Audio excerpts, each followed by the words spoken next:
Hey guys, tonight we set sail on one of the greatest adventures ever told, the complete story of the Odyssey. So before you get comfortable, take a moment, like the video and subscribe, but only if you genuinely enjoy what I do here. And let me know in the comments where you're tuning in from and what time it is for you. It's always fascinating to see who's joining us from around the world. Now dim the lights, maybe turn on a fan for that soft background hum, and let's ease into tonight's journey together. Our story begins not in Ithaca, but on the smoking ruins of Troy. After 10 long years of war, the greatest conflict in Greek mythology has finally come to an end. The mighty city that once seemed impossible to conquer has fallen, not through overwhelming strength, but through one man's extraordinary cunning. The famous wooden horse, remembered for thousands of years as one of history's greatest military deceptions, was the invention of Odysseus, king of the small island of Ithaca. While other heroes earned glory through unmatched strength or fearless charges into battle, Odysseus built his reputation differently. He was a master of strategy, persuasion, and quick thinking. In a world where warriors often solved problems by hitting them with spears, Odysseus had the rather unusual habit of using his brain first. It occasionally kept everyone alive. With Troy destroyed, the Greek kings prepare to sail home. Agamemnon returns to Mycenae. Menelaus begins his own difficult voyage back to Sparta. Nestor heads for Pylos. Odysseus also dreams of home, though for him, that dream has become almost painful. 20 years have now passed since he first left Ithaca. 10 years before the war were spent gathering armies, honouring oaths, and preparing for the campaign. Then came another 10 years beneath the walls of Troy. Back home, everything has changed. His son, Telemachus, was only an infant when Odysseus departed. Now he is nearly a grown man who barely remembers his father's face. His wife, Penelope, has ruled the household alone for 2 decades, refusing to believe that her husband is gone forever, despite increasing pressure to remarry. Odysseus has only one wish left, to see them again. He gathers 12 sturdy ships and hundreds of weary veterans. These are men who have survived sieges, duels, famine, disease, storms, and enough arguments between Greek kings to last several lifetimes. They believe the hardest part is finally over. They could not be more mistaken. Before long, the fleet reaches the land of the Cicones, allies of the defeated Trojans. The Greeks attack the coastal city of Ismarus, capturing supplies, treasure, and livestock. At first, everything goes according to plan. Odysseus urges his men to leave immediately while they still have the advantage.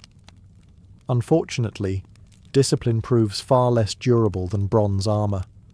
Instead of boarding the ships, many soldiers remain behind to feast. Wine flows freely. Livestock is roasted over open fires. Victory celebrations grow louder with every passing hour.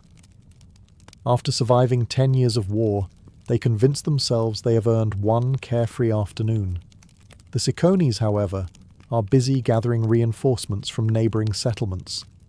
By dawn, fresh warriors descend upon the unsuspecting Greeks. A fierce battle erupts along the shoreline. Odysseus and his men manage to fight their way back to the ships, but not before suffering painful losses. Several companions fall from every vessel. The voyage home has barely begun, and already the price is heavy. No sooner have they escaped than Zeus sends violent winds across the sea. Massive storms scatter the fleet, driving them far from the familiar waters of Greece. Days become weeks as landmarks disappear beyond the horizon. Eventually they reach a peaceful-looking shore inhabited by the mysterious lotus eaters. The people offer them a sweet fruit unlike anything the Greeks have ever tasted. Any man who eats it immediately loses all desire to return home. Memories of family, duty, and Ithaca simply fade away, replaced by perfect contentment. Some of Odysseus's sailors gladly accept the gift. Odysseus refuses. Realizing the danger, he drags his enchanted companions back to the ships by force, orders them tied beneath the rowing benches, and commands the fleet to sail away without delay. It is a harsh decision, but a necessary one. Sometimes the greatest threat is not a monster waiting in a cave, but the quiet temptation to abandon the journey altogether. As the ships disappear once more into the endless sea, neither Odysseus nor his crew can imagine that far greater dangers lie ahead.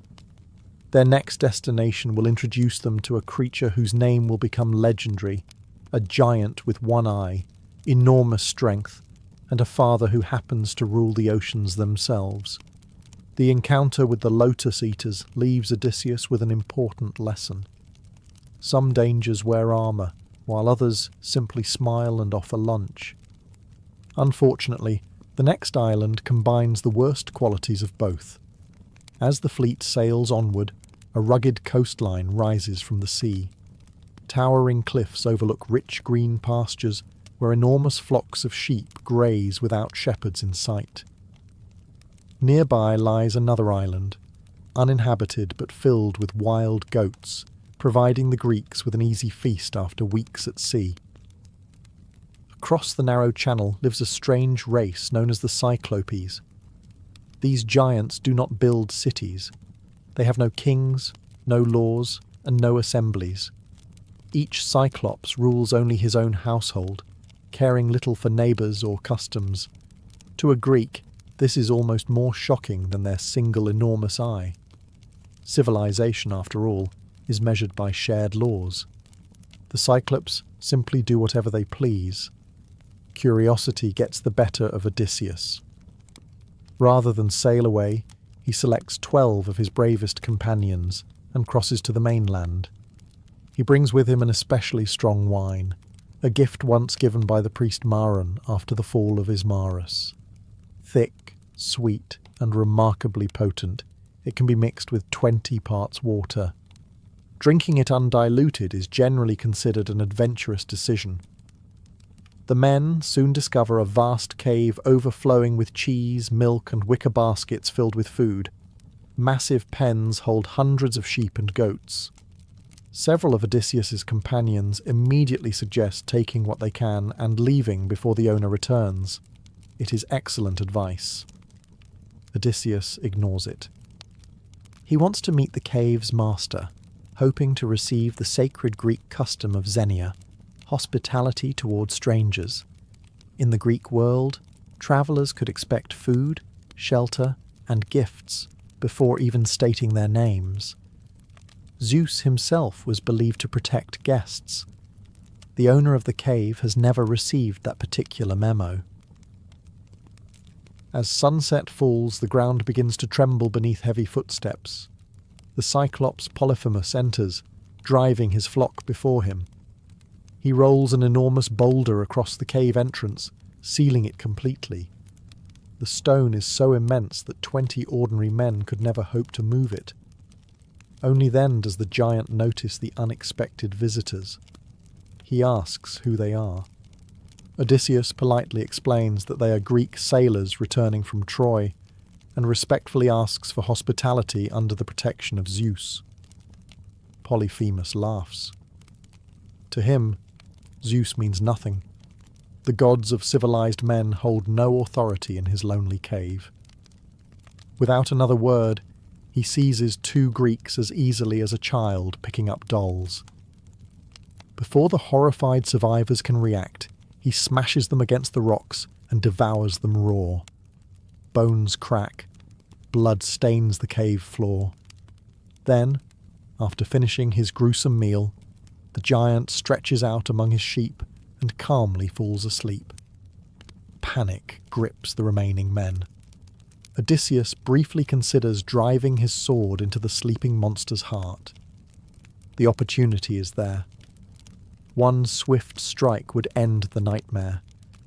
But another problem quickly becomes obvious. If Polyphemus dies, No one inside the cave is strong enough to move the gigantic stone blocking the entrance. Killing the Cyclops now would simply turn the cave into a tomb. For perhaps the first time on this voyage, Odysseus realizes that surviving will require something even sharper than his sword. It will require the very quality that made him famous at Troy, his mind. As dawn breaks over the island, Polyphemus rises as though nothing unusual has happened. To him, yesterday's dinner was perfectly ordinary. He casually grabs 2 more of Odysseus's companions, kills them, and eats them before leading his sheep out to pasture. Once again, he seals the cave with the massive boulder, leaving the remaining Greeks trapped inside. The situation appears hopeless. Odysseus cannot overpower the giant. He cannot move the stone. Waiting patiently only guarantees that everyone will eventually become breakfast, lunch, or dinner. If there is to be any escape, it must come through deception. Fortunately, deception happens to be Odysseus's favourite profession. He notices a gigantic olive tree trunk lying inside the cave. The Cyclops has been drying it to use as a walking staff. Odysseus immediately sees another purpose. He and his companions cut a section from the trunk, sharpen one end into a point, and harden it in the fire before hiding it beneath piles of animal dung. It is an unpleasant hiding place, but one no Cyclops is likely to inspect too closely. That evening, Polyphemus returns. The giant repeats his dreadful routine, devouring 2 more unfortunate Greeks before settling down among his flock. Only then does Odysseus step forward, carrying the powerful wine he received from Maron. He offers it as a gift. Polyphemus has never tasted anything like it. The rich wine delights him, and he eagerly drinks cup after cup without adding water. For an ordinary Greek, this would already be reckless. For a creature the size of a small house, it is simply more alcohol. Soon the giant's speech begins to slur. Delighted with his guest's generosity, Polyphemus asks for the stranger's name so he can reward him. Odysseus smiles. "My name is Nobody." The answer seems ridiculous, but the drunken Cyclops accepts it without question. As a reward, he promises that nobody will be the very last person he eats. It is not exactly the gift Odysseus hoped for, but under the circumstances, surviving until dessert counts as progress. Moments later, Polyphemus collapses into a deep, drunken sleep. Odysseus gives the signal. Together, the surviving Greeks lift the sharpened olive stake, heat its tip until it glows red, and drive it with all their strength into the giant's single eye. The cave erupts with a scream so loud it echoes across the mountains. Blinded and roaring in agony, Polyphemus tears the stake from his eye, while blood and smoke pour down his face. Other Cyclopes rush outside the cave and call out in concern. "What is wrong? Who is hurting you?" Still writhing in pain, Polyphemus bellows the only answer he can think of. "Nobody is killing me!" The other Cyclopes pause. If nobody is attacking him, then perhaps this is simply some illness sent by the gods. Shrugging, they return to their own caves, leaving Polyphemus completely alone. Odysseus' clever trick has worked perfectly. At first light, the blinded giant rolls away the entrance stone and feels the backs of every sheep as they leave for pasture, determined to catch the escaping Greeks. But Odysseus has anticipated even this. Each man clings beneath the thick wool of a ram, hidden from the Cyclops' searching hands. One by one, they pass safely into the sunlight. At last, Odysseus himself emerges beneath the largest ram of the flock. The Greeks race to their ship, cut the mooring lines, and row desperately away from shore. They have survived. They should simply keep rowing. Instead, once the ship is safely beyond the rocks, Odysseus cannot resist one final act of pride. He shouts back, mocking the blinded giant and boasting of his victory. When Polyphemus demands to know who defeated him, Odysseus proudly reveals his true name. "I am Odysseus, son of Laertes, king of Ithaca." In that single moment, triumph becomes disaster. Polyphemus lifts his hands toward the sea and calls upon his father Poseidon, god of the oceans. He begs that Odysseus never reach home. Or, if fate insists that he does, let him arrive alone, after years of suffering, having lost every companion, only to find trouble waiting in his own house. Poseidon hears the prayer, and the sea begins to change. Leaving the island of the Cyclops behind, Odysseus carries more than battered ships and exhausted sailors. He now carries the anger of Poseidon himself, a burden no mortal would willingly choose. The sea seems quieter for a time, but beneath its calm surface the god's resentment waits patiently. Divine revenge, unlike fresh bread, keeps remarkably well. After several days, the fleet reaches the floating island of Aeolia, home of Aeolus, master of the winds. Unlike the savage Cyclopes, Aeolus welcomes strangers according to the sacred customs of hospitality. He feasts Odysseus and eagerly listens to the incredible tale of Troy, the wooden horse, and the terrifying encounter with Polyphemus. For an entire month, the king and the wandering hero exchange stories. When it is finally time to leave, Aeolus offers Odysseus an extraordinary gift. He gathers every troublesome wind into a great leather bag made from the hide of an ox. North, south, east, and west are all trapped inside, tightly sealed with a shining silver cord. Only the gentle west wind remains free to guide the Greeks safely home. It is perhaps the greatest navigation system ever invented. Aeolus gives Odysseus one simple instruction: do not open the bag. Odysseus carefully stores it aboard his flagship and personally guards it throughout the voyage. For 9 straight days and nights he barely sleeps, steering the fleet toward Ithaca. Then, at last, the impossible happens. The coastline of home appears on the horizon. The mountains of Ithaca rise from the sea. Smoke curls from distant villages. Odysseus is so close that he can almost imagine embracing Penelope and meeting the son who has grown into a man. After 9 sleepless days, exhaustion finally defeats him. He closes his eyes. That is all the opportunity his crew needs. The sailors have spent days whispering among themselves. They cannot understand why Odysseus protects the mysterious leather bag so carefully. Surely, they reason, it must contain gold, silver, or priceless treasures secretly given to their king. Apparently, after surviving witches, monsters, and cannibal giants, they still have not learned that curiosity is rarely profitable. As Odysseus sleeps, they untie the silver cord. Instantly, every imprisoned wind explodes into the open sea. The ships are hurled in every direction. Towering waves swallow the fleet as a furious hurricane drives them away from Ithaca. By the time Odysseus awakens, his homeland has completely vanished behind the storm. The men have quite literally blown away their chance to go home.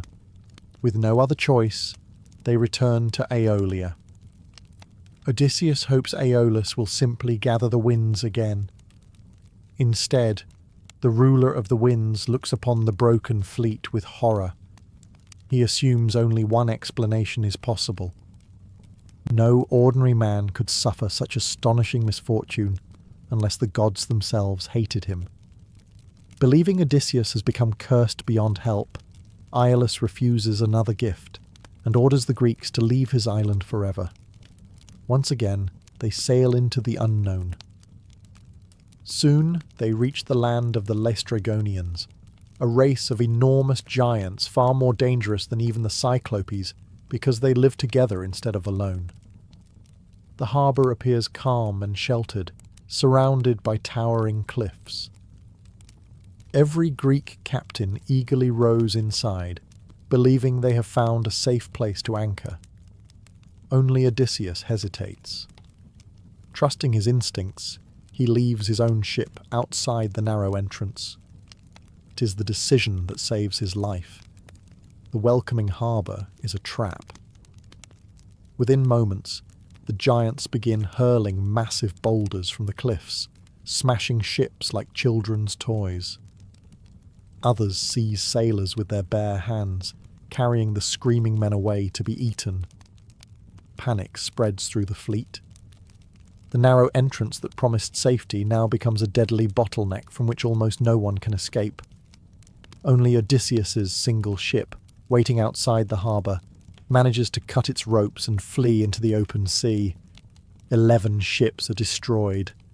Hundreds of loyal companions are gone. The proud fleet that left Troy with 12 vessels now consists of just one lonely ship, sailing toward an island where an enchantress named Circe is already waiting. Only one ship remains. Of the 12 proud vessels that sailed away from Troy, 11 now rest at the bottom of the sea, or lie shattered along the shore of the Laestrygonians. The survivors are exhausted, grieving, and beginning to wonder whether Poseidon intends to hunt them forever. After days of drifting, a heavily forested island appears on the horizon. Smoke rises gently above the trees, suggesting that someone, or something, lives there. This is Aiaia, home of the enchantress Circe. Odysseus divides his remaining crew into 2 groups. One stays behind to guard the ship, while the other, led by his trusted companion Eurylochus, explores the island in search of food and fresh water. Before long, they discover a magnificent stone palace surrounded by tame wolves and lions. Surprisingly, the animals do not attack. Instead, they wag their tails like loyal dogs greeting old friends. To any sensible traveller, this is an excellent moment to turn around immediately. Instead, the sailors knock on the door. Circe welcomes them warmly.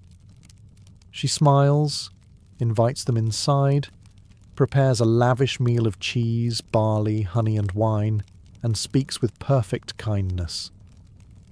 The weary Greeks gladly accept her hospitality, believing that perhaps, at long last, fortune has begun to favour them. Only Eurylochus hesitates. Something feels wrong. He remains outside while the others feast. His caution proves wise. Hidden within the food is a powerful enchantment. The moment the sailors finish eating, Circe touches each one with her golden wand. Instantly, their bodies begin to change. Hands become hooves. Faces stretch into snouts. Voices dissolve into frightened squeals. Within moments, the proud veterans of Troy have become pigs. Their minds remain human, fully aware of the nightmare, but their bodies obey only their new animal forms. Circe calmly herds them into a sty and tosses them acorns for dinner. Eurylochus runs back to the beach in terror. He tells Odysseus everything. For perhaps the first time since leaving Troy, even Odysseus pauses. Fighting a giant is one thing. Fighting a woman who can turn soldiers into livestock is another entirely. Nevertheless, he refuses to abandon his companions. Alone, he climbs towards Circe's palace. Along the forest path, another immortal suddenly appears. Hermes, the swift messenger of the gods, has come to help. The young god hands Odysseus a rare magical herb called moly, its black root and white flower able to resist Circe's spells. He explains exactly what will happen. Circe will offer food. Accept it. She will strike with her wand. The spell will fail. Then draw your sword. Do not kill her, Hermes warns, but force her to swear an oath by the river Styx that she will do no further harm. Odysseus follows every instruction. Everything unfolds exactly as Hermes predicted. Circe serves the enchanted meal. Odysseus eats without fear. She touches him with her wand. Nothing happens. For the first time in countless years, her magic has failed. Startled, Circe barely has time to react before Odysseus draws his bronze sword and advances.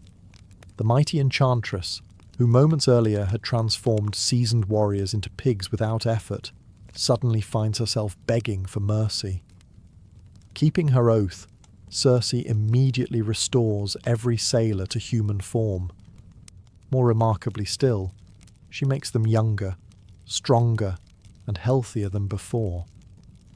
The scars of war seem lighter, and hope briefly returns to the weary crew. What begins as a dangerous confrontation slowly becomes friendship. 1 month passes, then another. Before anyone notices, an entire year has slipped away in comfort. The men feast every day, sleep in warm beds, and forget the hardships of the sea. Eventually, it is the crew, not Odysseus, who remind their king why they came. Home still waits. Circe agrees to help them leave, but first she reveals a terrifying truth. If Odysseus wishes to reach Ithaca, he must sail somewhere no living man willingly goes. Before he can find the road home, he must first seek guidance from the dead themselves. Circe's final instructions are unlike anything Odysseus has ever heard. To find the road home, he must first sail to the edge of the world, beyond the lands of ordinary men, beyond the reach of the sun's familiar path, to the gloomy kingdom ruled by Hades and Persephone. There, among the countless spirits of the dead, he must seek the blind prophet Tiresias, whose wisdom remains untouched even after death. It is an unsettling assignment. Most heroes spend their lives trying to avoid the underworld. Odysseus is being told to visit it on purpose. Following Circe's directions, the lone Greek ship crosses a silent sea until it reaches the land of the Cimmerians, a mysterious people said to live beneath endless mist. Here, sunlight barely penetrates the heavy clouds. The landscape seems trapped in permanent twilight, as though even dawn hesitates to enter. Odysseus and his companions step ashore. Using his bronze sword, he digs a deep trench in the earth exactly as Circe instructed. Into it he pours offerings of milk, honey, sweet wine, fresh water, and barley. Finally, he sacrifices black sheep, allowing their blood to flow into the pit. Almost immediately, shadows begin to gather. Thousands of restless spirits emerge from the darkness. Young and old, kings and beggars, warriors and children, the dead press eagerly toward the blood, for it briefly restores their memories and voices. Terrified, Odysseus draws his sword and keeps every spirit away until Tiresias arrives. But before the prophet appears, another familiar figure approaches. It is Elpenor, one of Odysseus's own sailors. The young man had become drunk during the final night on Circe's island, fallen asleep on the palace roof, and upon waking suddenly, forgotten where he was. He stepped forward, lost his footing, and fell to his death. It is perhaps the least heroic death in all of Greek mythology. His ghost begs Odysseus to return later and give him a proper burial. Without funeral rites, his soul cannot find peace. Odysseus solemnly promises that he will. Before leaving Circe's island for the second time, the enchantress offers Odysseus one final series of warnings. The journey ahead cannot be completed without sacrifice. Some dangers can be avoided, others must simply be endured. The first threat is the sirens, mysterious creatures whose voices are so beautiful that no sailor who hears them ever wishes to leave. Drawn toward the irresistible music, ships crash upon hidden rocks, leaving only broken hulls and silent bones scattered along the shore. Circe gives precise instructions. Every sailor must seal his ears with softened beeswax. Odysseus, however, cannot resist the opportunity to hear the legendary song.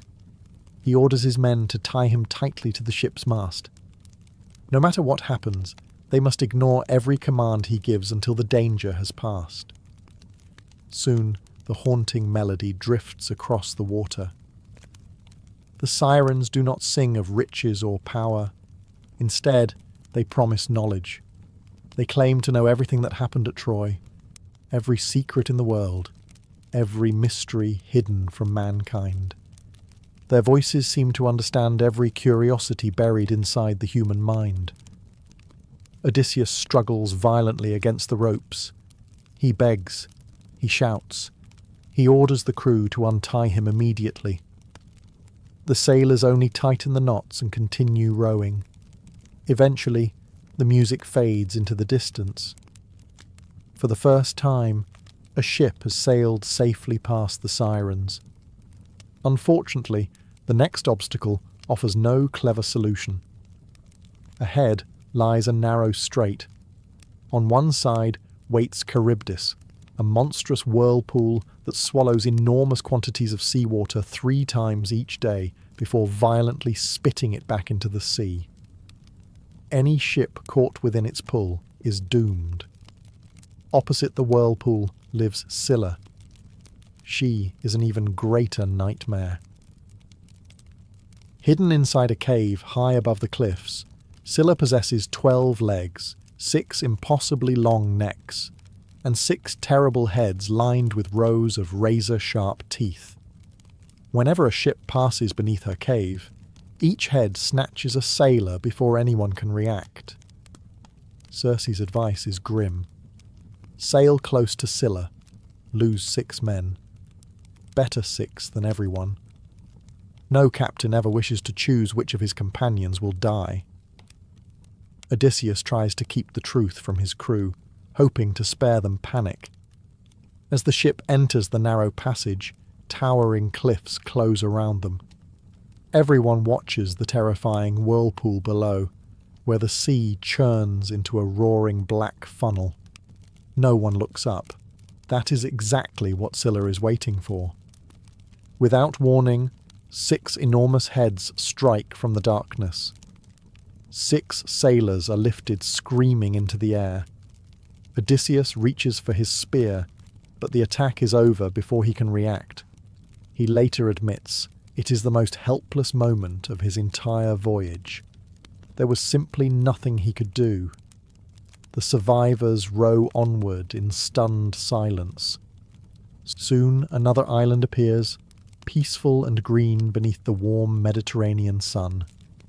Grazing across its meadows are magnificent cattle belonging to Helios, the sun god. Odysseus immediately remembers Tiresias's warning. No one must touch them. The crew reluctantly agrees. Then disaster intervenes. For an entire month, fierce storms trap the ship on the island. Supplies disappear. Hunger grows unbearable. While Odysseus climbs a hillside to pray for help, exhaustion overtakes him and he falls asleep. His men see their chance. Led by Eurylochus, they slaughter the sacred cattle. They convince themselves that angry gods are preferable to starving stomachs. After all, they reason, a hungry man cannot enjoy tomorrow's punishment. It is understandable logic. It is also catastrophically wrong. When Odysseus awakens and sees the feast already cooking over the fire, he knows instantly that the prophecy has begun. The crew has not merely broken a rule, they have sealed their fate. And somewhere above the clouds, Helios is already demanding justice from Zeus. The moment Odysseus and his men leave the island of Helios, Zeus acts. Dark clouds gather over the sea with terrifying speed. Thunder rolls across the sky as if Olympus itself has declared war on a single ship. Then comes the lightning. A blazing bolt crashes into the mast. The vessel explodes into splintered wood. Sails burst into flames. Oars snap like twigs. Within moments, the last surviving ship from Troy is nothing more than drifting wreckage. Every one of Odysseus's remaining companions is thrown into the sea. The prophecy of Tiresias is fulfilled. One after another, the sailors disappear beneath the waves. Odysseus alone survives. Clinging desperately to a broken mast, he is carried helplessly across the open sea. For 9 endless days he drifts wherever the currents choose to take him. Once again, he passes the deadly whirlpool of Charybdis, narrowly escaping being swallowed into its depths before the sea spits him back into open water. At last, the exhausted king washes ashore on the hidden island of Ogygia. It is a place unlike any he has ever seen. Flowers bloom throughout every season. Crystal springs flow through green forests, birds sing constantly, and no sign of age or hardship exists anywhere.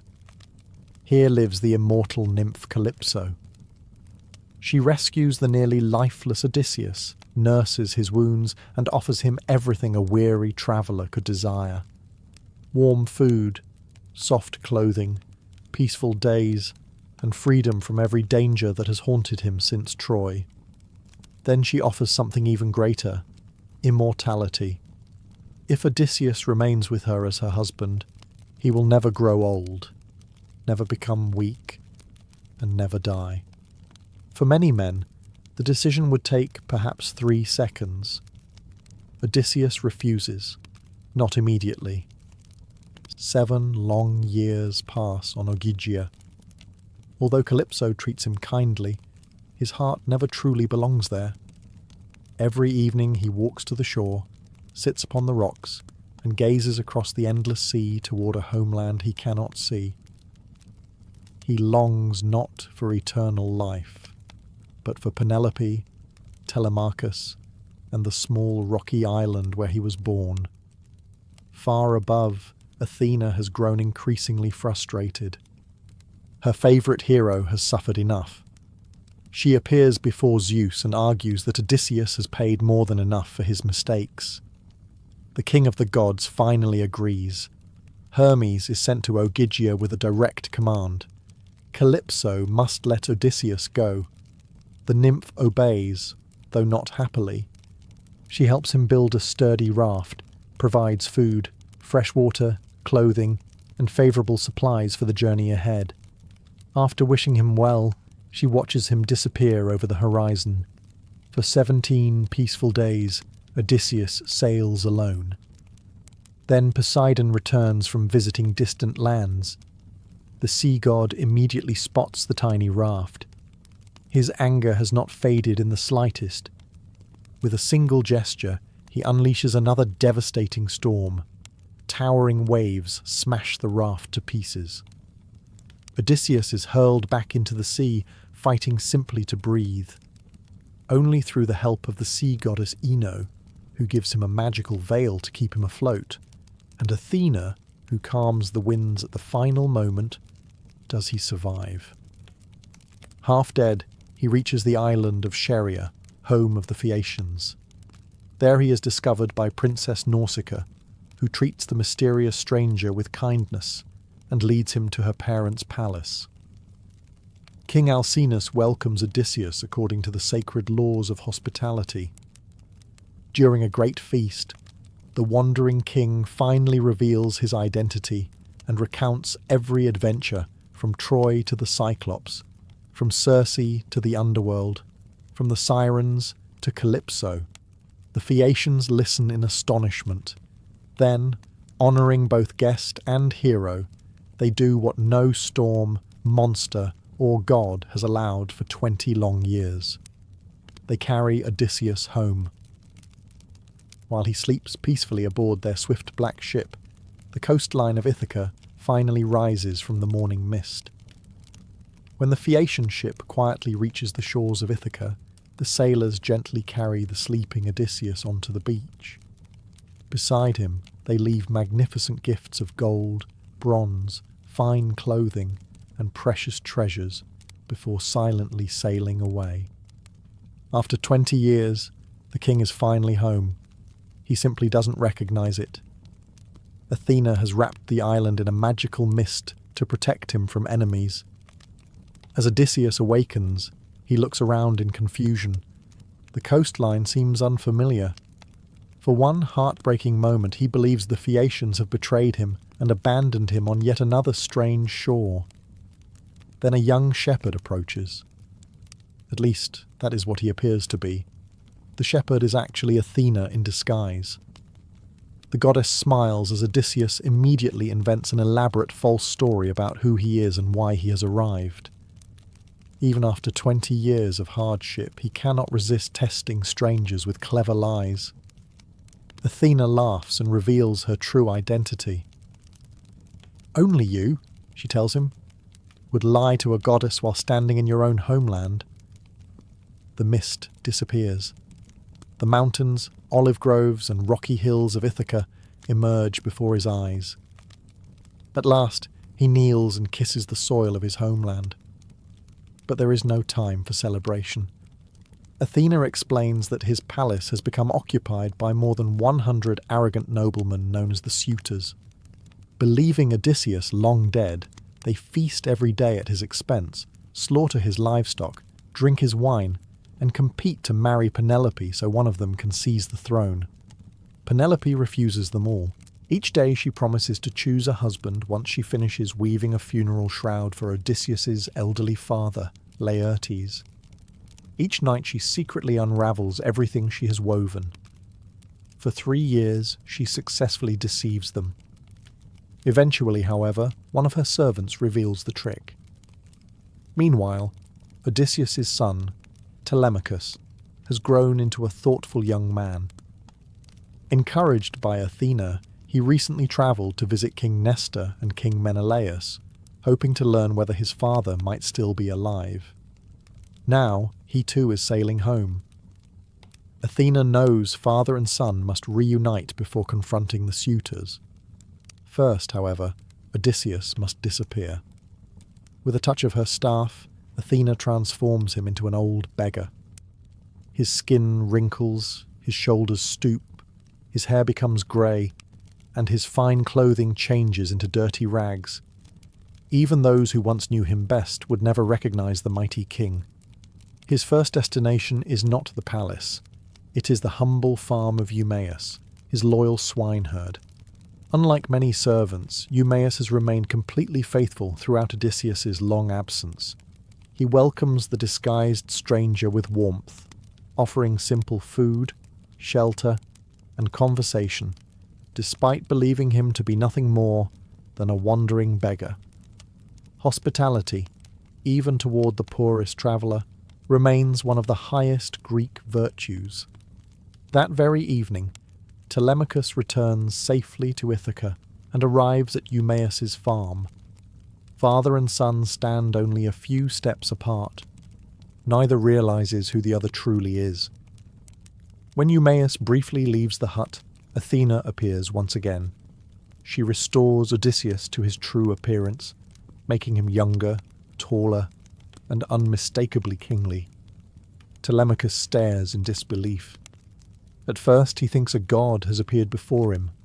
Only after Odysseus embraces him and speaks through tears does the truth finally sink in. For the first time in 20 years, father and son stand together. Their reunion is brief but deeply moving. There will be time for tears later. First, they must reclaim a kingdom.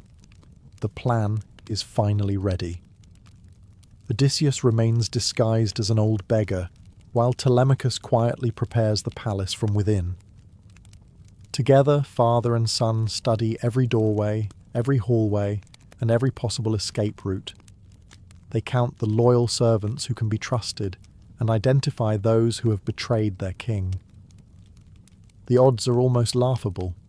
2 men against more than 100 armed suitors.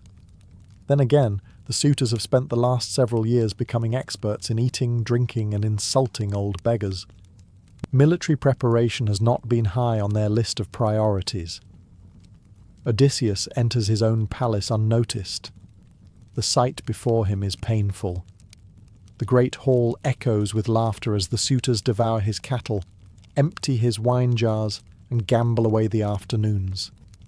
Musicians play while servants hurry from table to table. It resembles a royal feast, except the king has been replaced by freeloaders with remarkably healthy appetites. Several suitors mock the ragged stranger. One throws a stool at him. Another laughs at his worn clothing. Only a few servants show kindness, among them the faithful nurse Eurycleia. While washing the beggar's feet, she notices an old scar on his leg, received decades earlier during a boar hunt as a young prince. She immediately recognizes him. Odysseus gently places a hand over her mouth and begs her to remain silent. The time has not yet come. Meanwhile, Penelope enters the great hall. After 20 years of waiting, she announces that she will finally choose a husband, but only after one final contest. She orders Odysseus' great bow to be brought from storage. It is an enormous weapon that only its owner ever possessed the strength to string. The challenge is simple. Whoever can string the bow and fire an arrow cleanly through 12 aligned axe heads will win her hand. One by one, the suitors step forward. They pull, they strain, they sweat. Some even warm the bow over the fire or rub it with oil, hoping to soften the wood. Nothing works. The bow refuses to bend. The proud warriors who have boasted for years cannot even string the weapon belonging to the man whose throne they are trying to steal. Then the old beggar quietly asks for a turn. The hall erupts in laughter. Some shout that he will break the priceless bow. Others insist he should be thrown outside immediately. Penelope, however, agrees. Telemachus orders the bow placed into the stranger's hands. The room falls strangely quiet. Odysseus examines the weapon lovingly, almost as if greeting an old friend after many years apart. Then, with effortless ease, he strings it in a single smooth motion. The bowstring sings like the clear note of a lyre. A silence settles over the palace. Every smile disappears. Odysseus picks up an arrow. He draws the string to its full length. The arrow flashes through the air, passing perfectly through all 12 axe heads without touching a single one. At that very instant, Athena lifts the last traces of uncertainty from the room. The beggar stands taller. His eyes burn with determination. The king has returned. Without hesitation, Odysseus knocks a second arrow. Its target is Antinous, the most arrogant of the suitors, who is lifting a golden cup to his lips. The arrow strikes him cleanly through the throat. The cup falls from his hand. Wine spills across the floor as the first of the usurpers collapses. Panic sweeps through the hall. The suitors scramble for weapons, only to discover that Telemachus has already removed nearly all of them. The trap they believed they had set for an old beggar has quietly become one set for themselves. The battle for Ithaca has begun. The great hall erupts into chaos. The suitors, moments earlier laughing over their feast, now scramble in blind panic. Antinous lies dead on the floor, and for a heartbeat no one understands what has happened. Some believe the arrow was an accident. Then Odysseus speaks. His voice fills the palace with the authority of a king who has finally come home. "You dogs," he declares, "you believed I would never return from Troy. You consumed my wealth, harassed my wife, and dishonoured my house. Now your reckoning has come." There is no longer any doubt. The beggar is gone. The king of Ithaca stands before them. One of the suitors, Eurymachus, desperately tries to negotiate. He blames everything on the dead Antinous and promises that they will repay every stolen animal, every cup of wine, and every piece of treasure. Gold, silver, cattle, whatever Odysseus demands. It is far too late. Some crimes cannot be balanced with payment. Odysseus releases another arrow. Eurymachus falls. the battle begins in earnest. Telemachus, the loyal swineherd Eumaeus, and the faithful cowherd Philoetius fight beside their king. Athena watches over them, appearing at times in the form of mentor to strengthen their courage. Although badly outnumbered, the defenders possess two advantages the suitors no longer have: discipline and purpose. The palace becomes a battlefield. Spears crash against shields. Arrows whistle through the smoky hall. One by one, the suitors fall until none remain alive. Only the court singer and the palace herald are spared, for they had served unwillingly and committed no crimes against the household. Justice, in the eyes of ancient Greece, has been carried out. When the fighting finally ends, silence settles over the palace for the first time in many years, yet one final reunion remains. Penelope has heard the news, but she refuses to celebrate immediately. 20 years have passed. Stories spread easily. Tricks are common.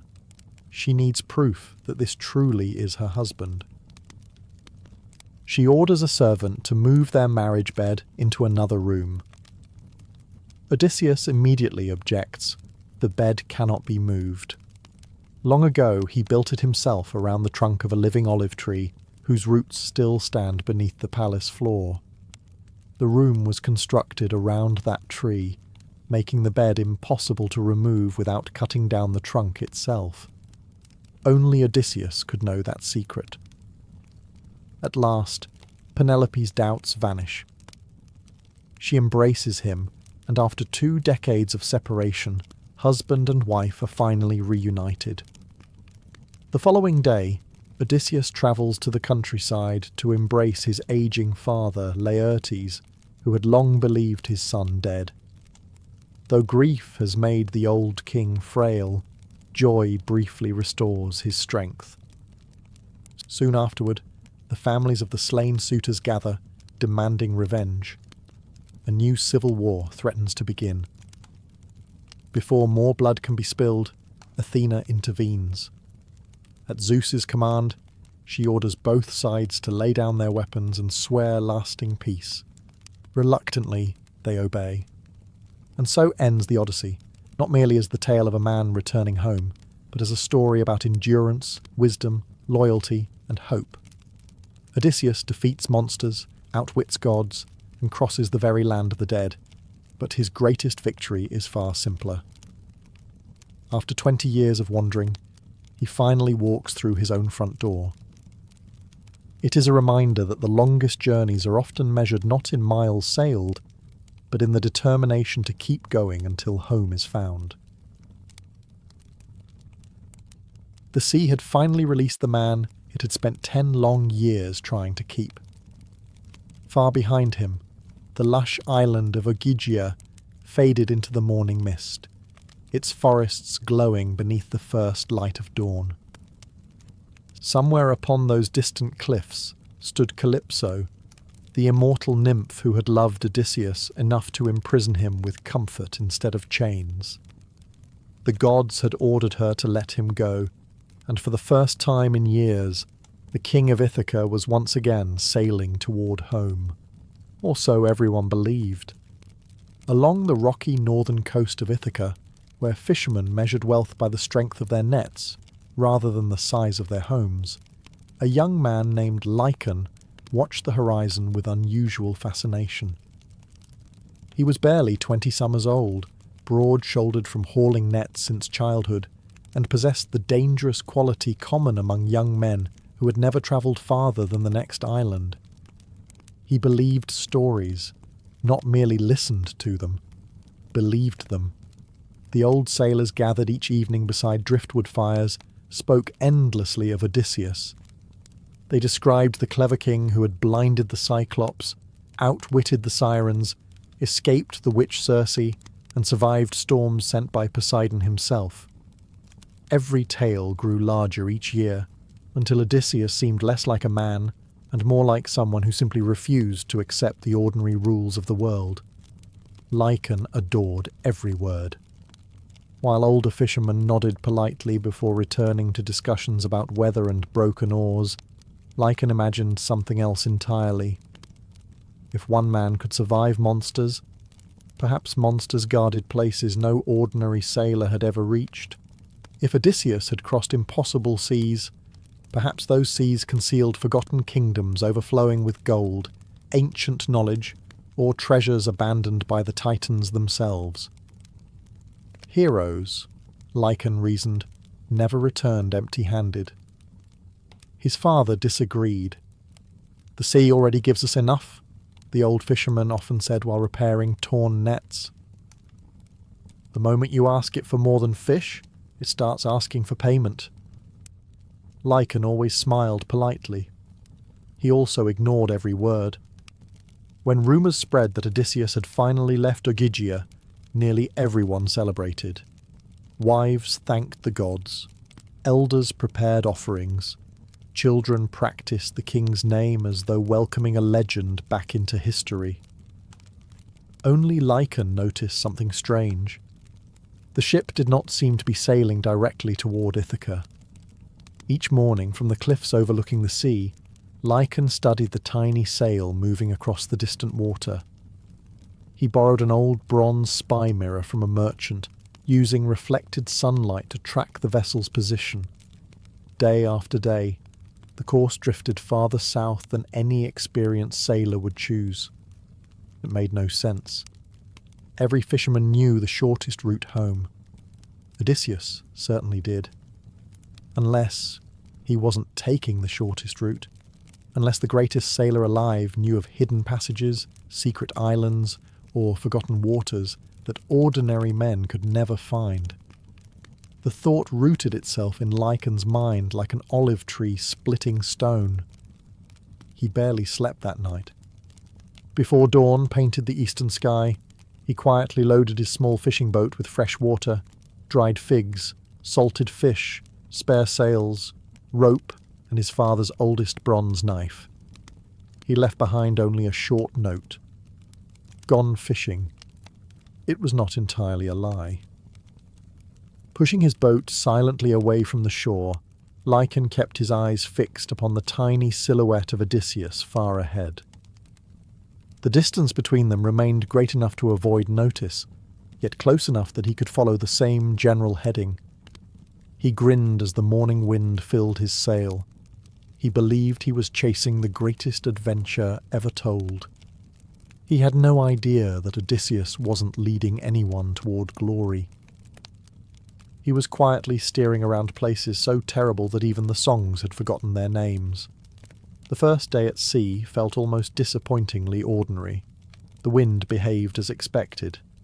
Gulls circled overhead, hoping for scraps. Flying fish skipped across the waves like polished silver stones. Far ahead, Odysseus's dark sail remained just visible against the morning sky, never drawing closer, never completely disappearing. Lycan congratulated himself on keeping the perfect distance, close enough to follow, far enough to remain invisible. By sunset, he was certain his plan was working. On the second day, the sea began behaving strangely. It started with the birds. Hundreds of gulls had followed the coastline that morning, their cries filling the air. Then, almost at once, every bird turned north together. There was no predator, no storm, no obvious reason. They simply wheeled around in perfect silence and vanished toward Ithaca. Lycan frowned. Birds rarely abandoned open water unless something frightened them. He laughed to himself. Perhaps they're simply wiser than I am. The joke sounded less amusing after another hour passed without seeing a single feather. Then the dolphins disappeared. They had been racing alongside his little fishing boat since dawn, leaping effortlessly through the swells. Suddenly, the entire pod halted. Not gradually. Instantly. The sleek animals floated at an invisible line across the sea, clicking nervously. Their leader rose halfway from the water and stared toward the southern horizon. Then, as if obeying an order only they could hear, the dolphins turned around and swam away at full speed. Not one crossed that unseen boundary. Lycan slowly dipped his hand into the water. Nothing felt different. The sea remained calm. Too calm. Even the waves seemed quieter here, rolling without their usual rhythm, as though the ocean itself had decided not to make unnecessary noise. Far ahead, Odysseus never hesitated. His raft continued south with steady confidence. "He knows something," Lycan whispered. The thought excited him more than it frightened him. By the third morning, even the stars had become unfamiliar. Lycan had learned navigation from his father before he could properly row a boat. Every fisherman knew the constellations. The Great Bear pointed north. Orion marched across winter skies. The Pleiades guided sailors through the seasons, yet during the night, several stars had seemed wrong, not missing, simply misplaced. One bright star that should have risen near the eastern horizon appeared much farther west. Another seemed oddly dim, almost hidden behind nothing at all. He blamed exhaustion. That explanation comforted him until sunrise. The sun itself rose precisely where it should. Only the stars had wandered. Near midday, something enormous drifted across his path. At first, Lycan mistook it for a rocky islet. As he approached, he realized it was an ancient slab of black volcanic stone, almost perfectly flat, floating impossibly upon the sea. Weathered pillars still stood upon it, broken by centuries of wind. Half-submerged statues stared sightlessly toward the horizon. Most unsettling of all were the carvings. Words covered the stone in a language older than any inscription Lycan had ever seen. He could not read them, but someone had recently scratched a simple symbol beside the ancient writing, a circle, crossed by a single line. The same mark appeared again on another floating stone farther away, and another beyond that. They formed a trail. Lycan looked toward Odysseus. The king had already altered course. Not dramatically, just enough to avoid sailing anywhere near the floating monuments. For the first time since leaving Ithaca, Lycan wondered whether the greatest hero in Greece was not searching for adventure. Perhaps he was carefully avoiding it. Still, curiosity proved stronger than caution. When the outline of a green island appeared through the afternoon mist, well east of Odysseus's new course, Lycan smiled. If Odysseus refused to visit it, then it was almost certainly worth exploring. The island looked almost welcoming. That alone should have made Lycan suspicious. After 3 uneasy days crossing increasingly silent waters, the sight of green hills, olive groves, and white marble buildings felt like a blessing sent by the gods. Gentle smoke drifted above the trees. Wildflowers covered the shoreline. A narrow harbour, protected by 2 graceful cliffs, invited ships to anchor as naturally as an open hand invites a handshake. Far out at sea, Odysseus never altered course. The king's small sail remained pointed west, deliberately giving the island a wide berth. Lycan shook his head. "Your loss." He lowered his own sail and rowed toward the harbour. The water was astonishingly clear. Schools of brightly coloured fish glided beneath his boat. Yet they moved strangely, never changing direction or speed. It was as though each fish repeated the exact same path over and over again. He leaned over the side. One silver fish swam beneath the boat. A moment later, the same fish appeared again, following the exact same route, every movement identical. Lycan blinked. Perhaps there were simply many fish that looked alike. That explanation satisfied him for almost an entire minute. Stepping onto the beach, he immediately noticed another oddity. There were footprints. Hundreds of them. Fresh footprints crossed the sand in every direction, leading toward the village beyond the dunes. None returned. The sea breeze carried the warm scent of fresh bread. His stomach answered before his mind could.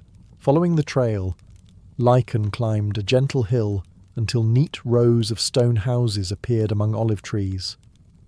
The village was beautiful, cleaner than any settlement he had ever visited. Vines climbed white walls. Bronze lanterns hung beside every doorway. Water flowed from carved fountains into crystal-clear pools. But there were no people. Not a single voice. Not even a barking dog. A loaf of bread rested upon a wooden table outside one house. Steam still rose from it. Inside another home, a pot of lentils simmered gently above a fire that should have burned out hours ago. A cup of wine stood half full beside an open window. Someone had clearly been here. Recently. "Hello?" Lycan called. Only silence answered. He wandered farther into the empty streets. Then something impossible happened. The temple bell rang.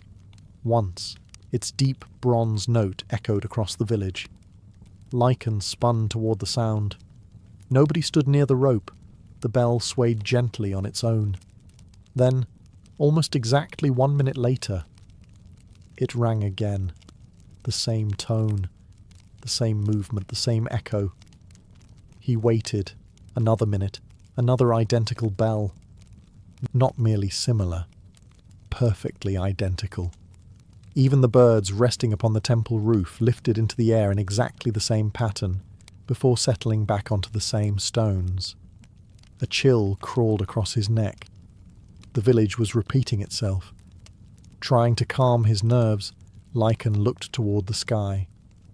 The sun had not moved. Hours had passed since he landed. Yet the shadows remained exactly where they had been. He tested his growing fear by placing his father's bronze knife upright in the dirt beside the road. If time was truly passing, its shadow would slowly shift. He walked away. He counted to 100, then 200. When he returned, the knife's shadow had not moved the width of a fingernail. For the first time since leaving Ithaca, Lycan no longer thought about treasure. He thought about his boat, and whether he could still find it before whatever ruled this island noticed that time itself had begun paying attention to him. Lycan ran. The silent village no longer felt abandoned. It felt occupied by something that simply had no need to be seen. His sandals slapped against polished stone as he hurried back toward the harbour, using the bronze knife as a final reassurance. Surely the shadow would have moved by now. It had not. The blade stood exactly where he had left it, its shadow frozen like a painting carved into the earth. Then he noticed something worse. His own footprints had vanished. The dusty road behind him was perfectly smooth, as though he had never walked upon it. A breeze drifted through the olive trees. The leaves rustled. Exactly 1 minute later, they rustled again. Every branch bent in precisely the same direction. Every leaf trembled in precisely the same pattern. The island was not merely standing still, it was reliving the same minute over and over. Lycan forced himself onward. As he reached the edge of the village square, he heard footsteps. Real footsteps, not echoes. Slow, measured. Someone was walking toward him. Relief washed over him. Thank the gods! An old man emerged beneath a marble archway. His beard reached his waist, white as sea foam. His robes were woven from faded blue linen unlike any Lycan had ever seen. In one hand, He carried a long staff made from black wood polished smoother than glass.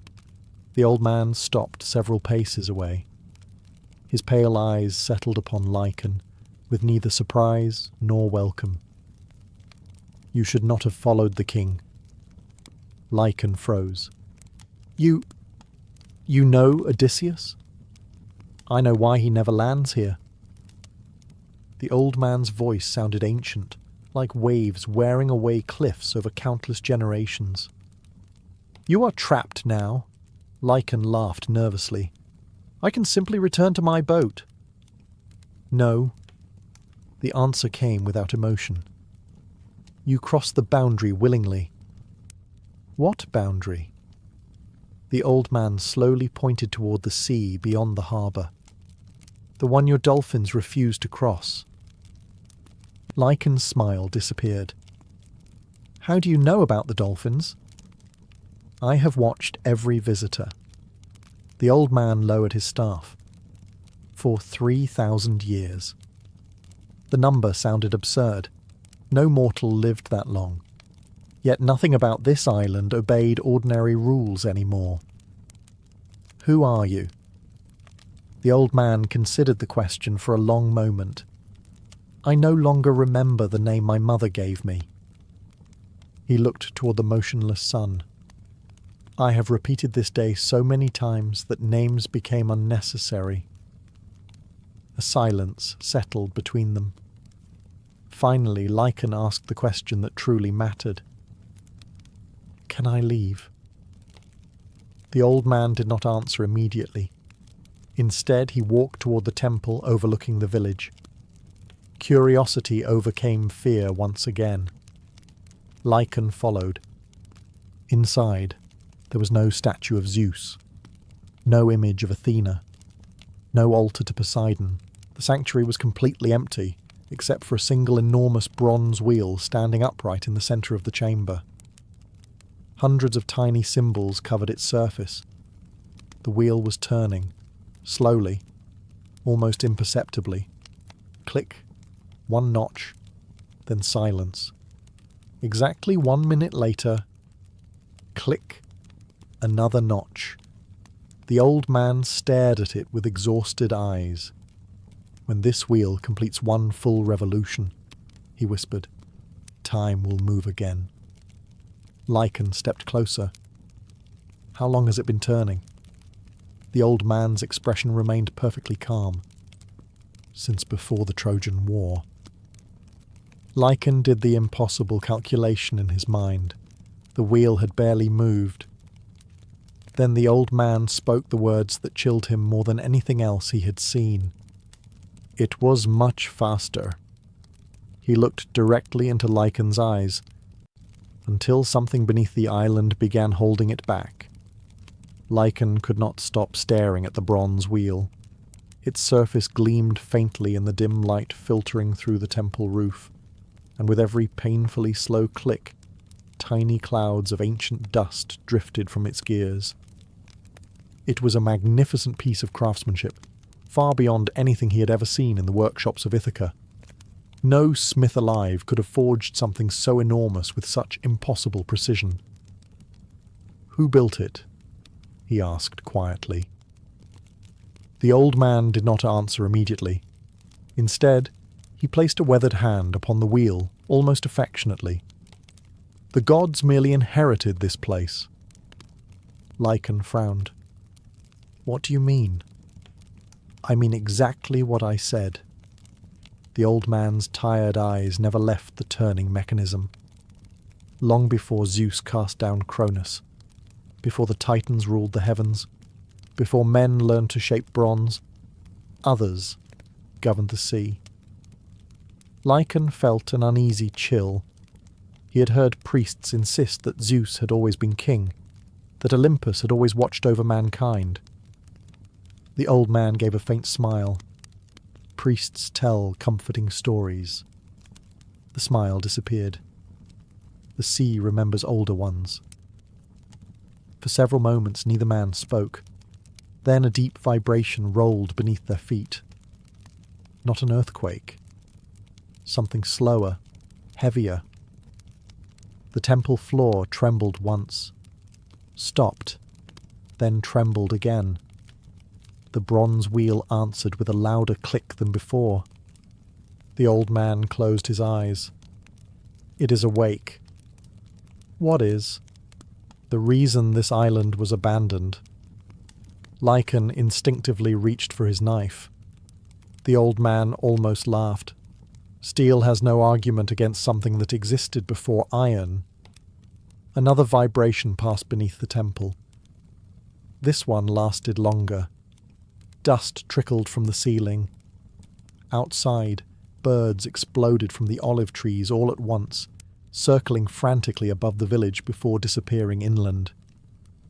For the first time since arriving, something had broken the island's endless repetition. The silence changed. Far below the temple came a sound unlike anything Lycan had ever heard. It resembled the groan of a mountain shifting beneath the sea, or perhaps a creature breathing in its sleep. The old man slowly turned toward the rear of the sanctuary. Hidden behind the wheel stood a narrow stone staircase descending into darkness. I prayed no one would ever come here again. You knew someone would? I knew curiosity would eventually defeat caution. He picked up his black staff. That is the oldest law of mankind. Lycan swallowed. We should leave. We cannot. Why not? Because once it fully wakes, the old man said softly, it will notice the living. Another rumble echoed upward.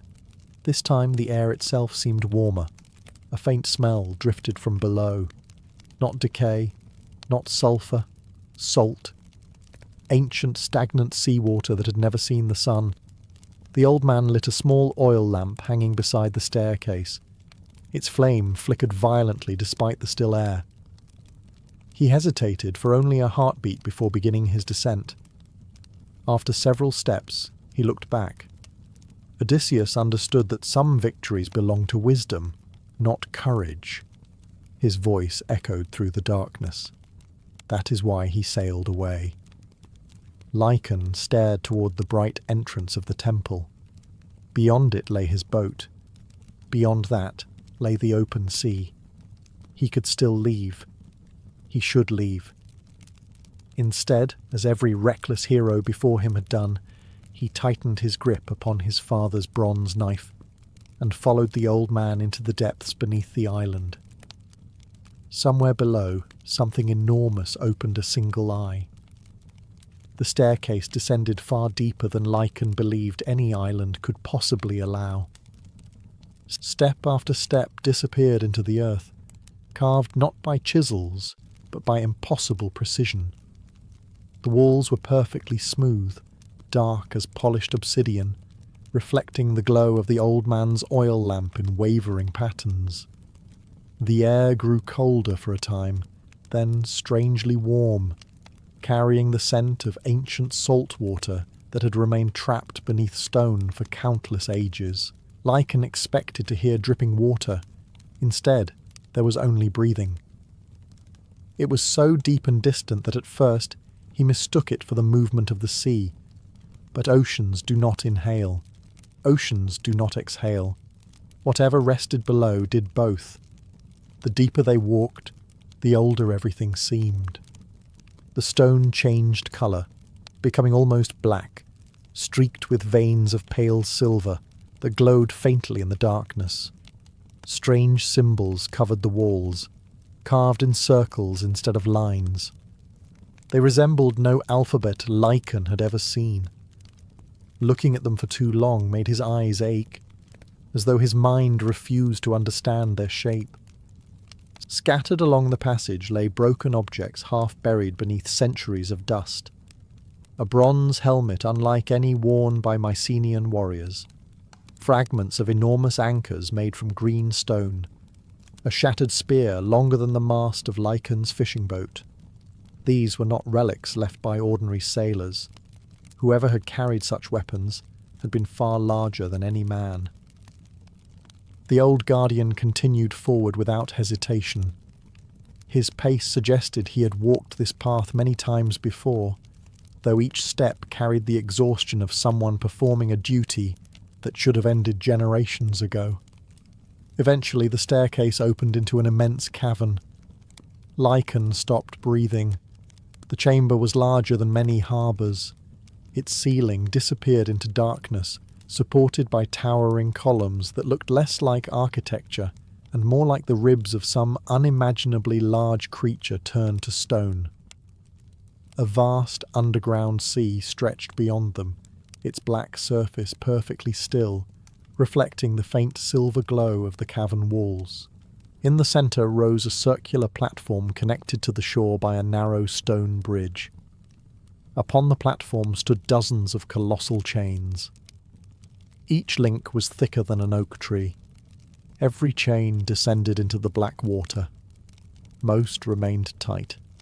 One hung loose. Fresh cracks split the stone where it had once been anchored. Lycan slowly realized the terrible truth. The wheel in the temple had never been controlling time. It had been tightening these chains. Each slow turn above had kept something below from breaking free. Now the mechanism was failing. Another slow breath echoed across the underground sea. The water rippled. Not from wind, not from falling stone. Something enormous had shifted beneath the surface. The ripple reached the platform, gently rocking the broken chain against the stone with a heavy metallic groan. Lycan looked into the black water. For a brief moment, far below the surface, he saw something larger than an island move beneath the darkness. Then a single eye opened. It was not the yellow eye of a beast or the glowing eye of a monster from children's stories. It looked ancient, intelligent, and far older than Olympus itself. The eye remained open for only a heartbeat. Then it vanished beneath the black water. For several long moments, nothing moved.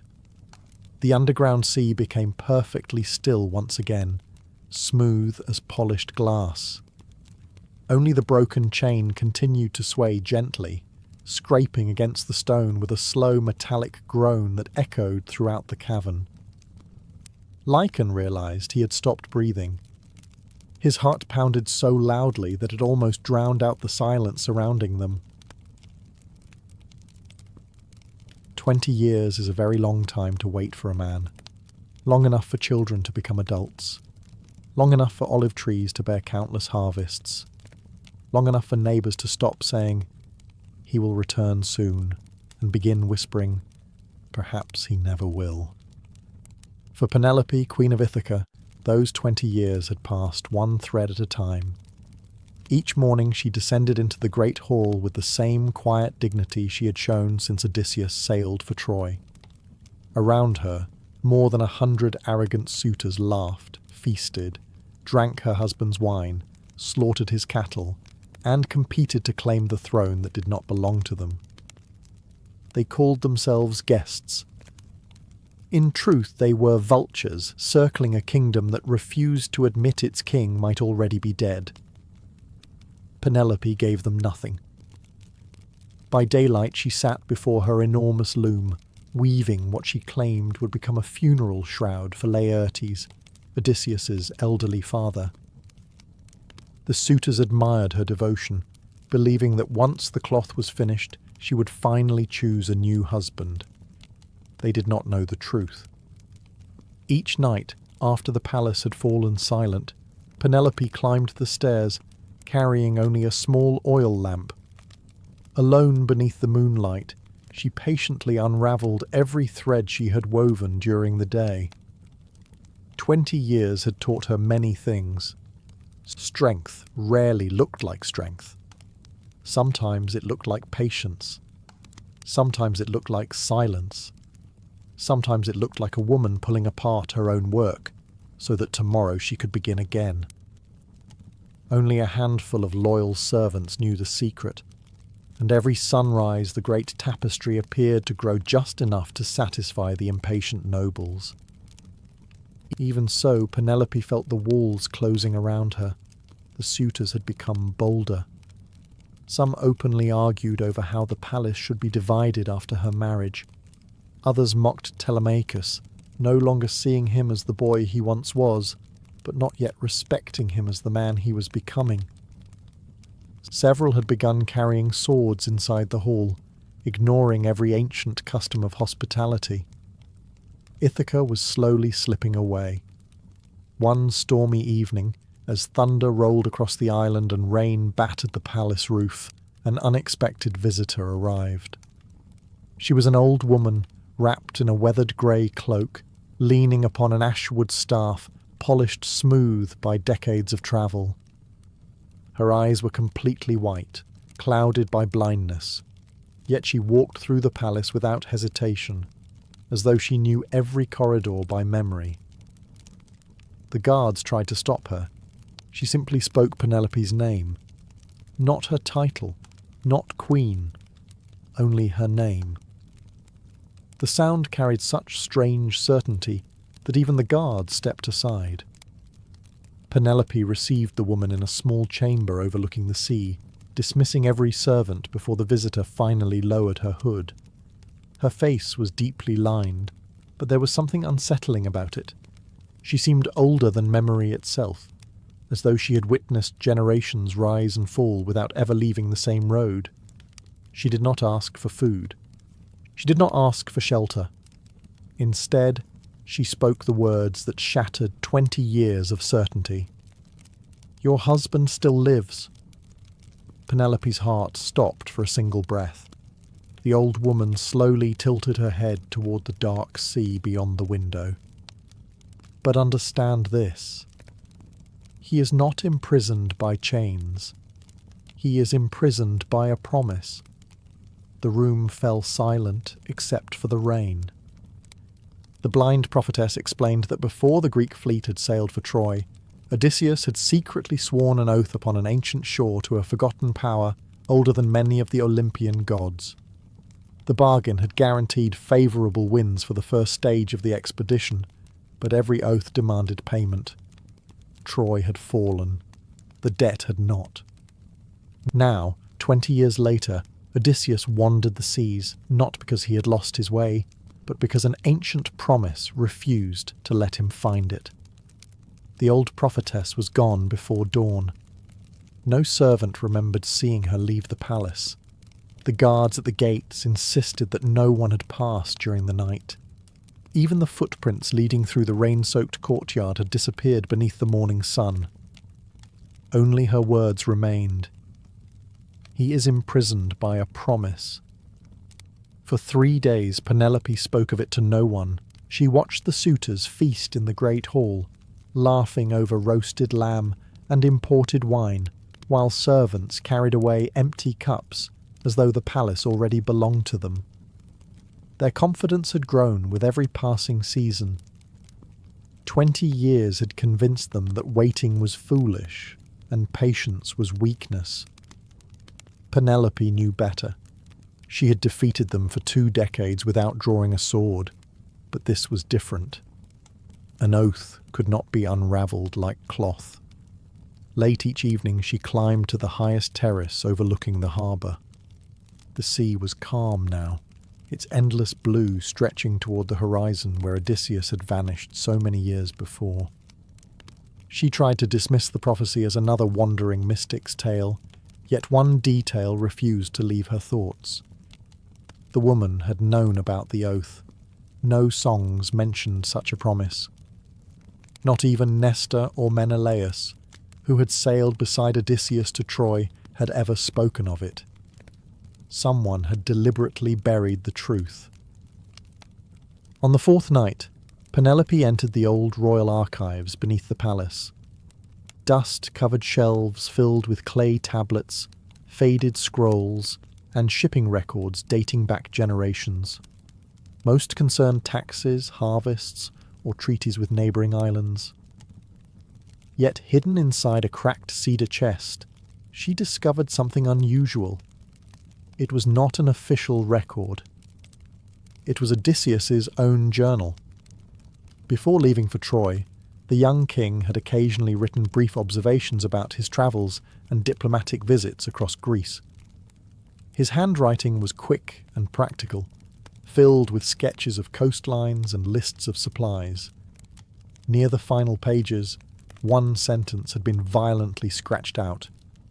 The ink was faded, but not invisible. The priest demanded that I swear.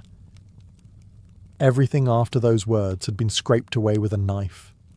Penelope ran her fingers across the damaged parchment. Odysseus himself had destroyed the rest. Not accidentally. Deliberately. She closed the journal and finally reached a decision. If her husband could not return because of an oath, then waiting in Ithaca accomplished nothing. Someone would have to find where that promise had been made. The next morning she summoned Telemachus before sunrise. Her son listened in silence as she explained only part of the truth.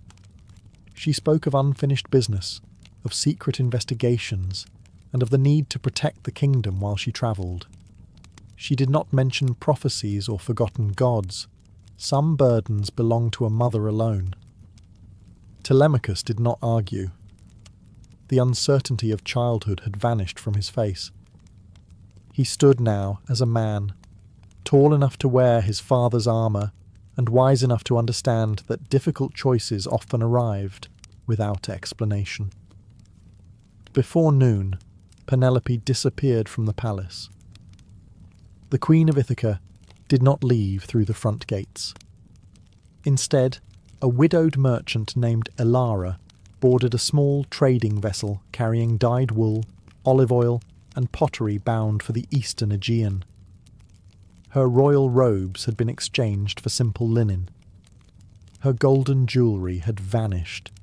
Even her famous dark hair lay hidden beneath a traveller's veil. Only one thing remained unchanged.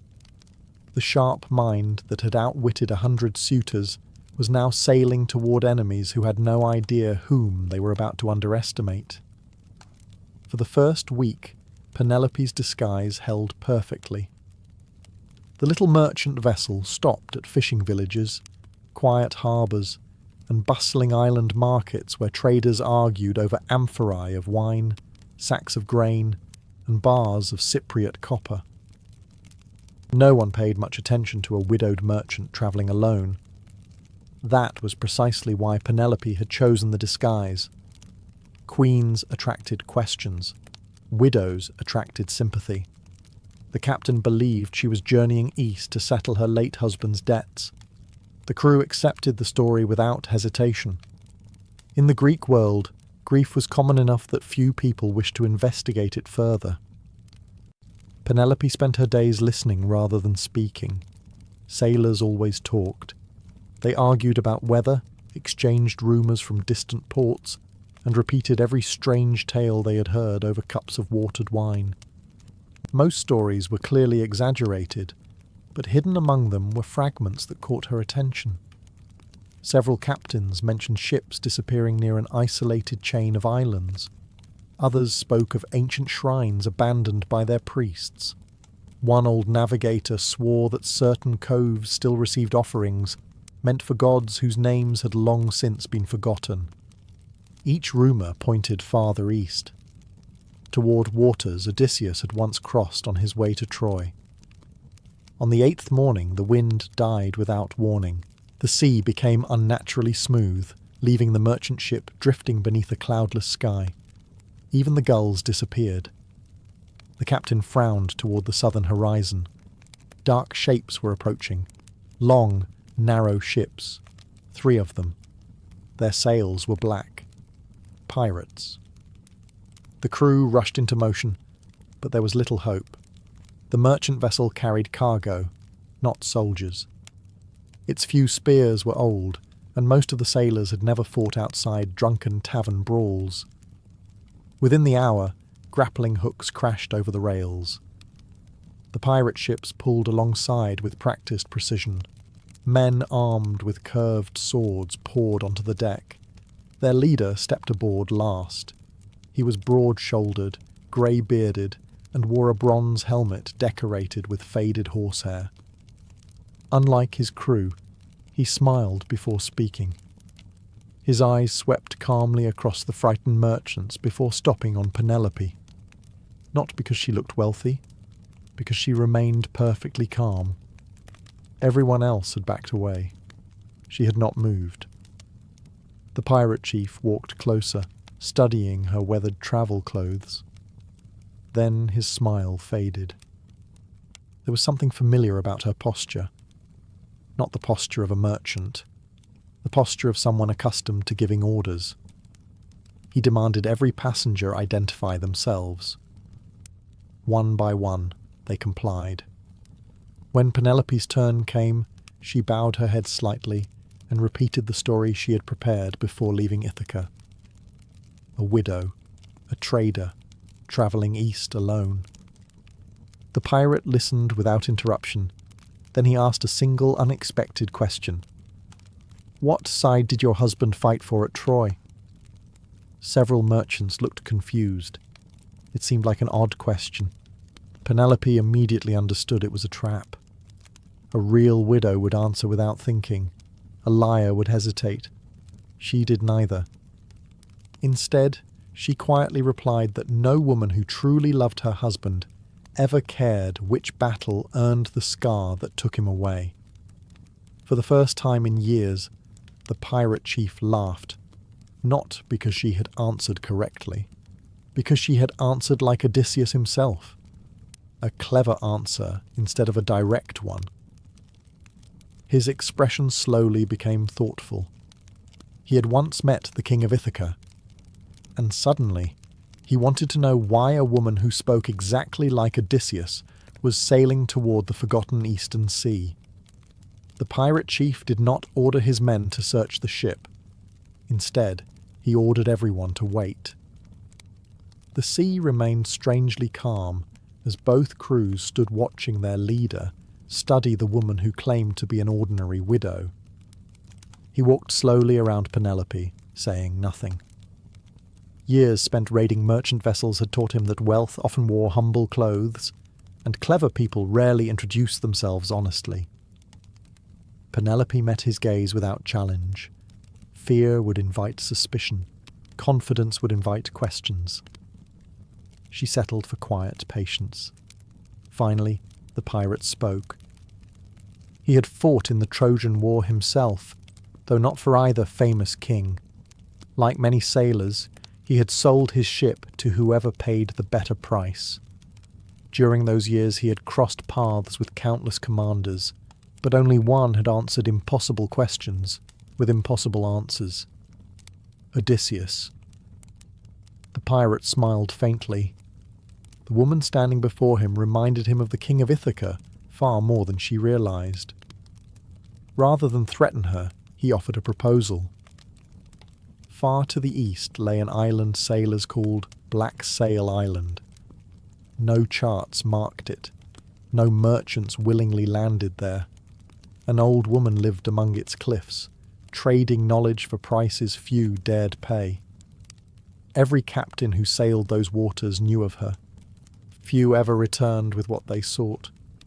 If Penelope truly travelled in search of forgotten truths, that was where her journey would lead eventually.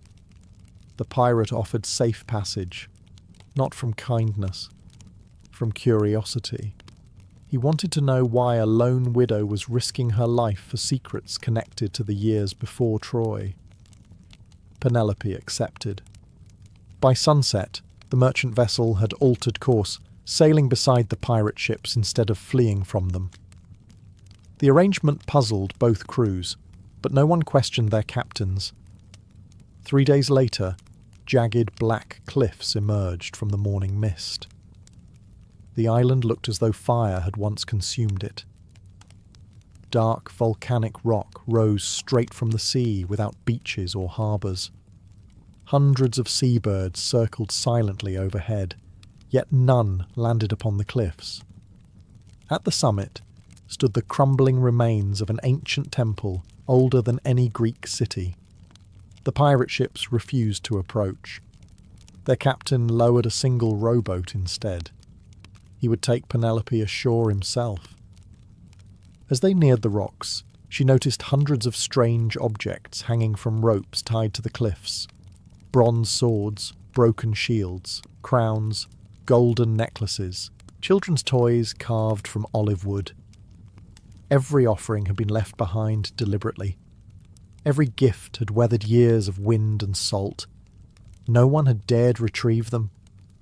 Near the water's edge sat a woman beside a small fire. She appeared impossibly old. Her grey hair reached the ground. Her hands were stained with herbs and ash. Without looking up, she calmly dropped another branch onto the flames. She already knew they had arrived. The pirate stopped rowing. His weathered face suddenly lost every trace of confidence. He refused to go any farther. Penelope stepped alone onto the black shore. The old woman slowly lifted her eyes. "They finally sent the wife," she said softly.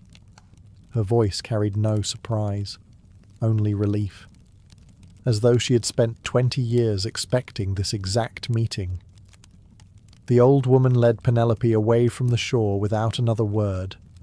A narrow path climbed through the black volcanic cliffs, twisting between jagged rocks polished smooth by centuries of wind. Nothing grew there except pale grey moss clinging stubbornly to cracks in the stone. Even the seabirds remained silent now, circling far overhead as though unwilling to cross an invisible boundary. At the summit stood the ruined temple. Time had broken its columns and scattered enormous blocks of marble across the hill, yet the place still possessed an unsettling dignity. It had not been destroyed by war. It had simply been abandoned. The old woman stopped before a circular altar carved directly into the rock. Unlike every Greek temple Penelope had ever visited, there were no statues of Zeus or Athena, no carved owls, no thunderbolts, no tridents, only a single symbol repeated across the weathered stone, a circle surrounded by endless waves. The same symbol appeared upon the altar, upon the broken columns, and even upon the smooth floor beneath centuries of dust.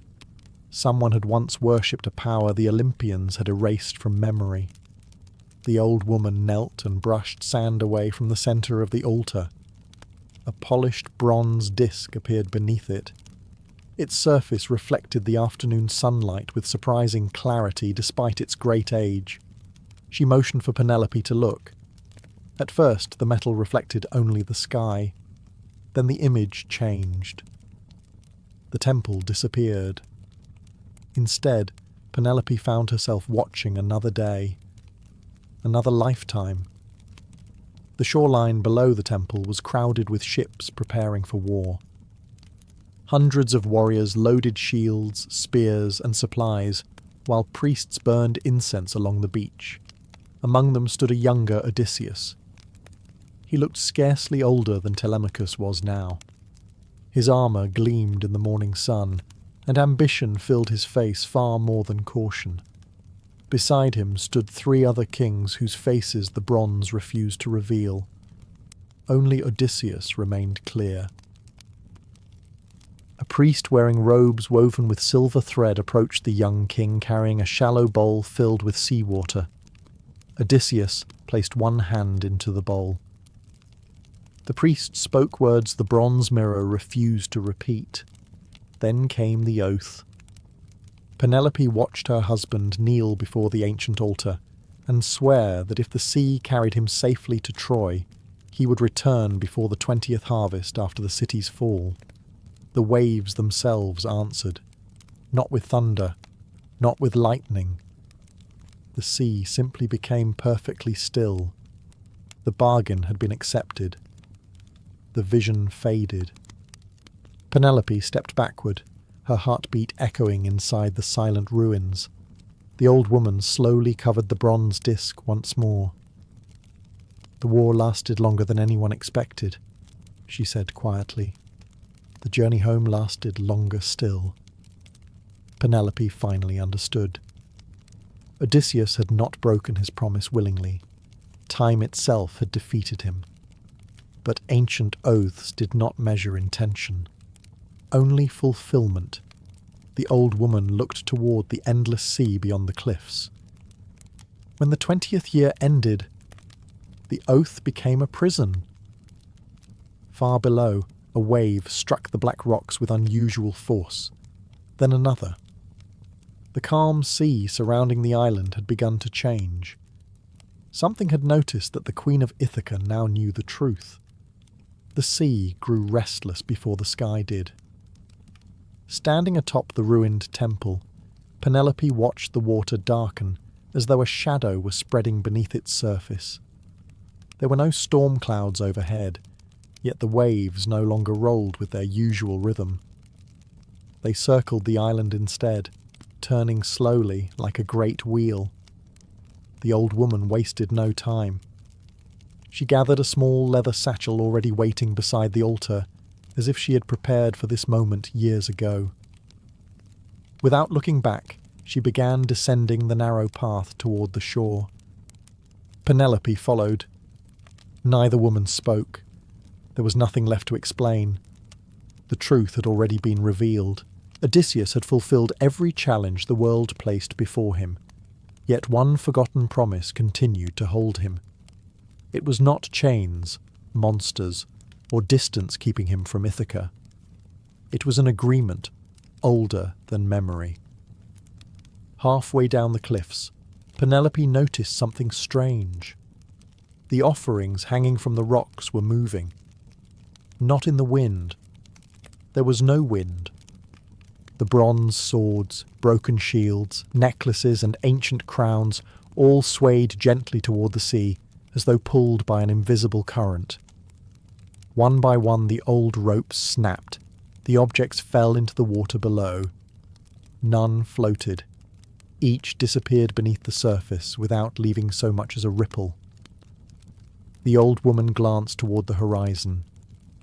The tribute has been accepted. Her voice remained calm, but her pace quickened. When they reached the shore, the pirate captain was already waiting beside his rowboat. His weathered face had lost every trace of confidence.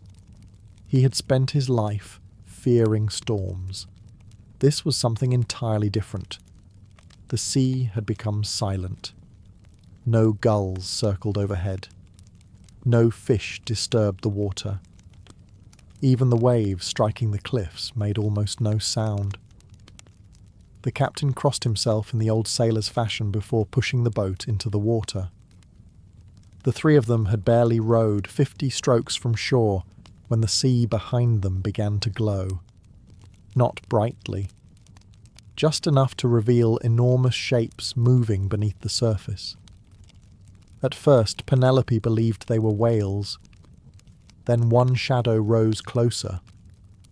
It was too large. Its smooth back stretched across the water longer than the pirate's entire ship. Pale blue markings shimmered beneath the surface, forming patterns that resembled ancient writing rather than natural markings. The creature never surfaced completely. It simply passed beneath them. The small boat rocked violently in its wake. Neither the pirate nor the old woman looked over the side. They kept rowing. Far ahead, the pirate ships had already raised every sail, desperate to leave the island behind. Then the sea opened. Not with an explosion, not with a towering wave. The water simply folded apart, revealing a vast circle of darkness beneath. From its centre emerged a woman's face. She was beautiful in the unsettling way statues are beautiful. Perfect. Expressionless.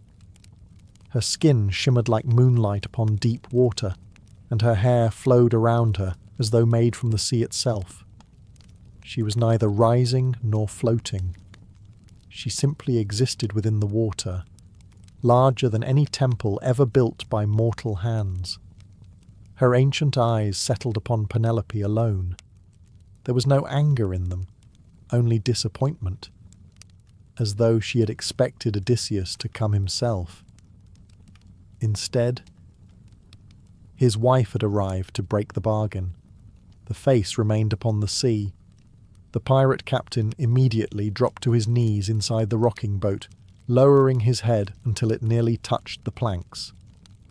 Beside him, the old woman bowed in silence, her weathered hands resting against the gunwale.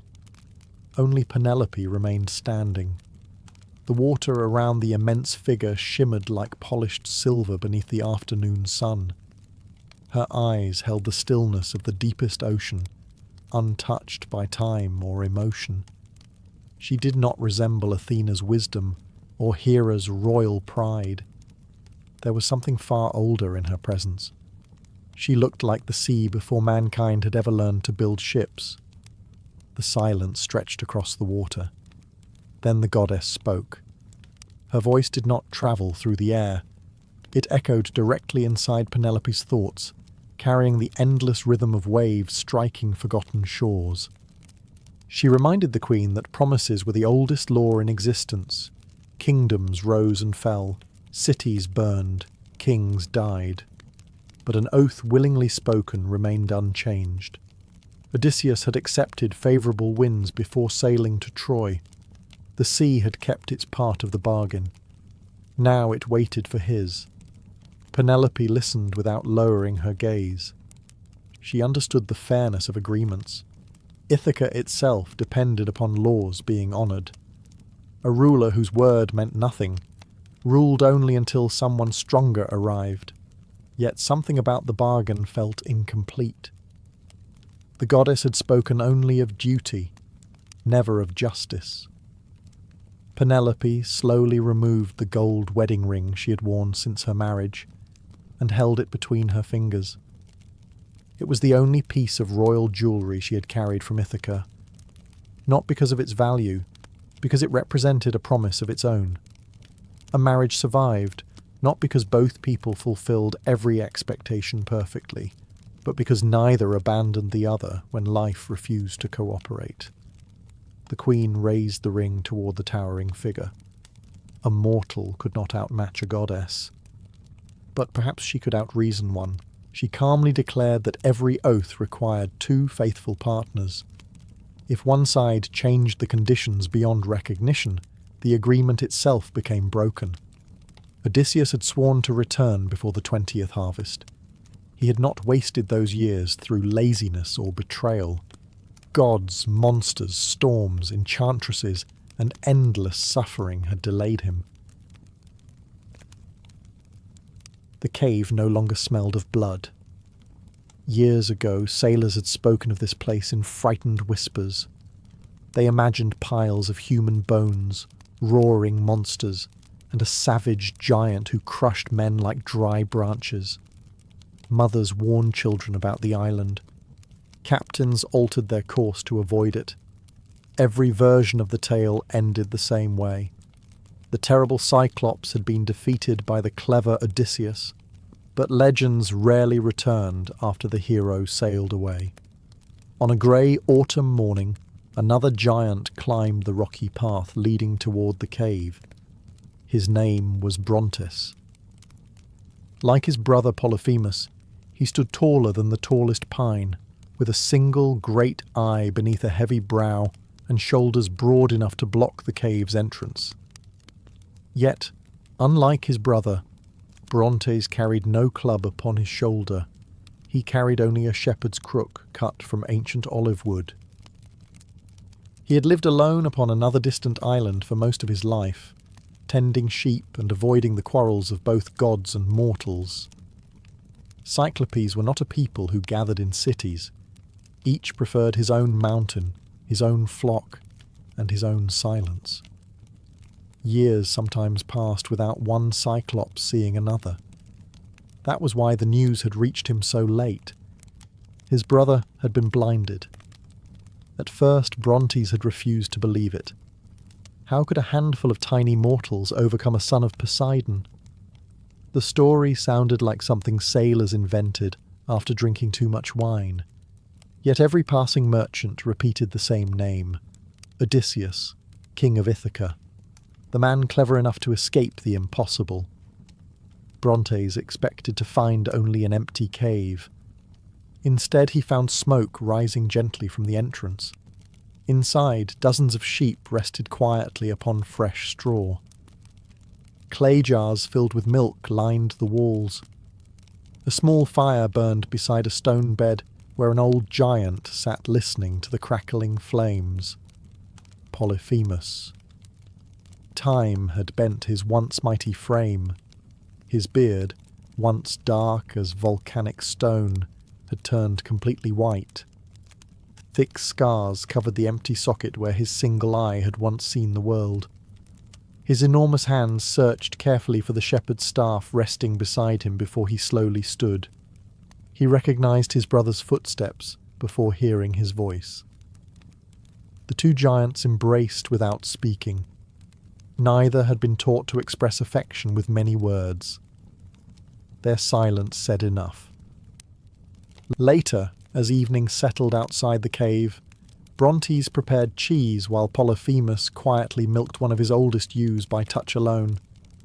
Every movement revealed years of practice. Blindness had stolen his sight, but not his patience.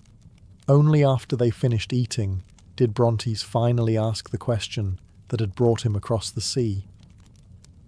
What truly happened? The old Cyclops remained silent for a long time. The fire popped softly between them.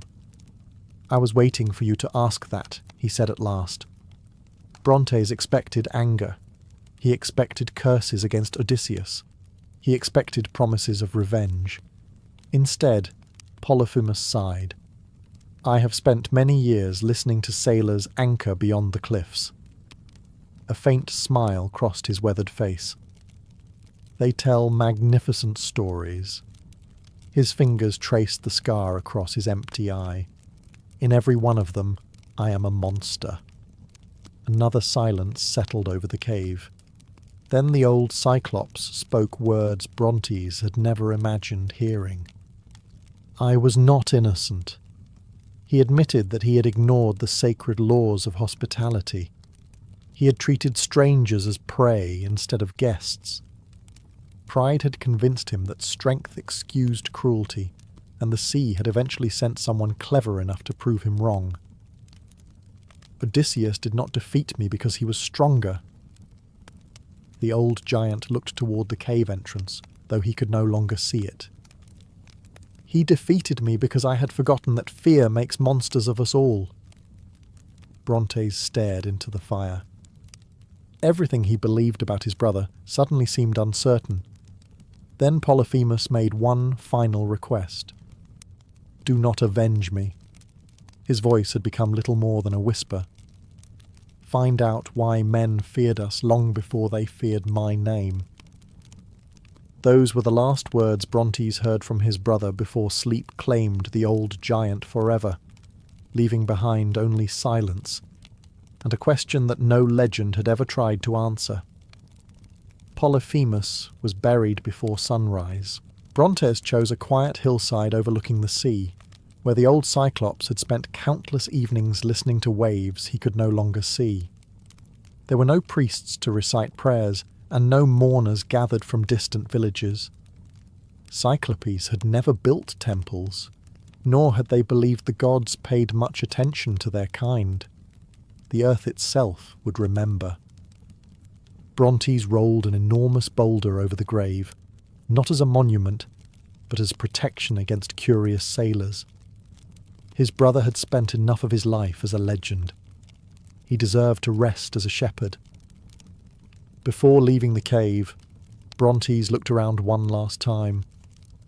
The place no longer resembled the prison described in every Greek tale. The sheep wandered peacefully between stone pens. Fresh cheeses rested on wooden shelves.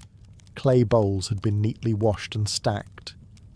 Along one wall stood dozens of carved wooden flutes, each carefully shaped by hands too large for such delicate work. No songs mentioned that Polyphemus made music. No bard cared to mention it. Legends preferred monsters. Brontes gathered only 3 things before departing. His brother's shepherd's staff, a heavy wool cloak woven from black sheep's fleece, and the small wooden flute resting beside the stone bed. The cave disappeared behind him as he descended toward the shore. For the first time in his life, he left his own island not to find pasture or shelter, but answers. The crossing to mainland Greece took several nights. Brontes travelled only after sunset, walking across shallow reefs and swimming through narrow channels where merchant ships rarely ventured. During daylight, he hid inside sea caves, covering himself with driftwood and fishing nets whenever distant sails appeared on the horizon. The stories about humans fascinated him. They feared Cyclopes. He had yet to meet one. Several days later, he reached the rugged coast of Aetolia. Before stepping inland, Brontes wrapped himself completely in the enormous black cloak. Its hood hid his single eye beneath deep folds of cloth, while the long fabric concealed most of his towering frame. From a distance, especially in poor light, he looked less like a giant and more like an unusually tall traveller leaning upon a staff. It was enough, at least from far away. He avoided roads whenever possible, choosing forests and mountain paths where only shepherds wandered. Even so, evidence of human life surrounded him. Fields stretched across hillsides. Smoke rose from distant villages. Children's laughter drifted through olive groves. The world seemed far busier than the lonely islands Cyclopes called home. Late one afternoon, Brontes heard shouting. He quietly climbed a rocky ridge overlooking a narrow road. Below, 3 armed men surrounded an elderly farmer beside an overturned cart. Apples had spilled across the dirt, and one of the robbers was kicking them aside while another demanded the old man's purse. The farmer could barely stand. His hands shook as he offered the small leather pouch hanging from his belt. Brontes watched silently. He remembered what Polyphemus had said. Find out why men feared us. If humans were so different from Cyclopes, why were they threatening one of their own? The robbers laughed as they pushed the old man to the ground. Brontes tightened his grip on the shepherd's staff. For the first time since leaving the island, he wondered whether monsters always looked the way legends claimed they did. Brontes remained hidden among the pines. The 3 robbers laughed as they emptied the old farmer's purse. A handful of bronze coins clattered into the dirt, followed by a small piece of cheese wrapped in cloth and a loaf of coarse barley bread. One of the men sneered. "So this is your fortune?" The others laughed harder.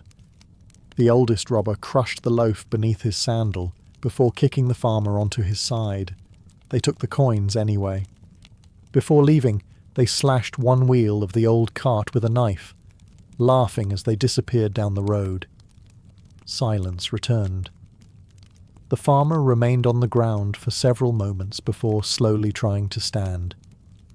His knees trembled beneath him. He managed only a few steps before collapsing beside the broken cart. Brontes watched. Among Cyclopes, strength decided nearly everything. A weak shepherd survived because a stronger one helped him. There was no glory in watching someone perish when assistance cost almost nothing. Yet Polyphemus's final request echoed in his thoughts. Learn about men. Brontes stepped from the trees. The earth seemed to shudder beneath his enormous feet. The farmer looked up. His weathered face turned white. The old man scrambled backward through the dust, his hands searching desperately for a stick that would never defend him. His mouth opened. No sound emerged. Brontes stopped several paces away. He understood. This was the fear his brother had spoken of. The farmer saw only a towering figure wrapped in a dark cloak. Not a traveller. Not a shepherd. A nightmare from every childhood story. Brontes slowly lowered his staff onto the ground. Then, without speaking, he walked toward the overturned cart. The heavy oak wagon would have taken 4 men to lift. Brontes raised it with one hand. The broken wheel dangled uselessly from its axle. He examined it carefully before pulling a young ash tree from the roadside as easily as another man might snap a reed. Sitting upon a large stone, he carved a new axle with surprising patience, using only a bronze knife, scarcely larger than a human sword. The farmer watched in stunned silence. Within minutes the cart stood upright once again. Brontes gathered the scattered apples one by one, carefully wiping dirt from each before placing them back into their baskets. He even recovered the crushed loaf of bread, brushing away loose dust, although he knew it could never truly be cleaned. Only then did he return to his staff. He still had not spoken. The farmer stared at the repaired cart, then at the silent giant. Fear remained in his eyes, but something else had appeared beside it. Confusion. Brontes turned to leave. Behind him came a hesitant voice. "Wait." The giant stopped. The old farmer slowly broke the uncrushed half of another loaf hidden beneath a blanket in the cart. His hand still shook as he held out the bread. It was a simple offering. The ancient law of hospitality. A stranger who helped deserved food. Brontes accepted the bread with astonishing care, holding the tiny loaf between fingers thick as branches. Neither smiled. Neither knew what to say. Yet in that quiet exchange, both realized something unexpected. The farmer had expected a monster and found kindness. Brontes had expected fearful hatred and found gratitude. As the giant disappeared back into the forest, the old man remained standing beside his cart. When he finally returned to his village that evening, no one believed the story he told, according to every legend in Greece. Cyclopes did not stop to help strangers. The farmer's bread lasted Brontes 2 days. He carried the small loaf inside a leather pouch tied beneath his cloak, breaking off tiny pieces whenever hunger came. To a Cyclops, it was hardly more than a mouthful, yet he refused to eat it quickly. It had been given freely. That made it valuable. As he continued south, the forest slowly gave way to vineyards, olive groves, and broad dirt roads crowded with travellers. Merchants pushed wagons loaded with pottery. Shepherds guided flocks towards summer pasture. Messengers hurried between cities carrying wax tablets sealed with royal crests. Human life seemed endless. Where one village ended, another began before sunset. Brontes remained well away from the roads. Even beneath his enormous cloak, hiding was becoming increasingly difficult. More than once, children pointed toward the unusually tall traveller, disappearing among the trees.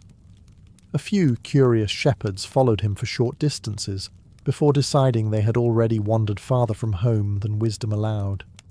One evening, Brontes climbed a rocky hill overlooking a prosperous city, surrounded by thick stone walls. Smoke rose from hundreds of chimneys. The harbour below shimmered with merchant ships arriving from every corner of Greece. Music drifted upward from taverns beyond the gates.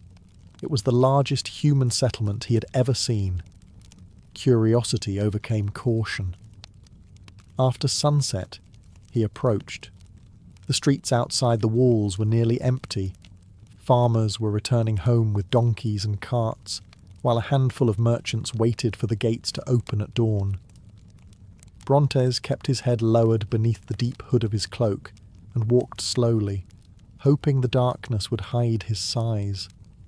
For a few moments it worked. Then a little girl spotted him. She could not have been older than 6. Holding her mother's hand, she stared up at the towering stranger with wide eyes. Instead of screaming, she smiled. She waved. Brontes hesitated. Slowly, almost awkwardly, he lifted one enormous hand and waved back. The child giggled. Her mother turned to see what had caught her daughter's attention. The smile vanished instantly. She pulled the little girl behind her and shouted. Others turned. Someone pointed toward the impossible height of the cloaked traveller. A merchant cried that a giant had entered the road. Within seconds, panic spread through the crowd faster than fire through dry grass. People abandoned carts. Donkeys bolted. Children were snatched into waiting arms. The city guards rushed from the gate carrying spears and bronze shields, forming a trembling line across the entrance. Brontes did not move. The soldiers stared at him with the same terror he had seen in the old farmer's eyes. Only now there was no gratitude waiting behind it. Only fear. One officer demanded the stranger reveal himself. Brontes slowly lowered his hood. Moonlight fell across his broad face. His single eye reflected the torchlight. A gasp swept through the gathered crowd. "Cyclops!" The words spread like a plague. Stones flew before spears did. One struck Brontes across the shoulder. Another bounced harmlessly against his chest. A third, thrown by trembling hands, hit the wooden flute hanging from his belt and shattered it into splinters. Brontes looked down at the broken instrument. It had belonged to Polyphemus. His brother had carved it during the lonely years after losing his sight. For a long moment, the giant simply stared at the pieces lying in the dust. Then, without anger, without raising his staff, without taking a single step toward the frightened crowd, he turned around and quietly walked back into the darkness. Behind him, the city celebrated. The monster had fled. None of them realized that the only thing truly broken that night had not been the flute. It had been Brontes' growing hope that kindness alone could erase the weight of an old legend. Brontes left the city before dawn. The broken pieces of the wooden flute remained inside his pouch. He could not bring himself to throw them away. Every fragment reminded him of the quiet evenings his brother had spent carving melodies into wood after darkness had stolen his sight.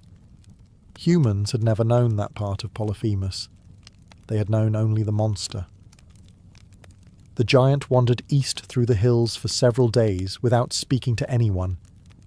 Whenever he heard voices upon the roads below, he changed direction. Whenever he saw smoke rising from a village, he chose another valley.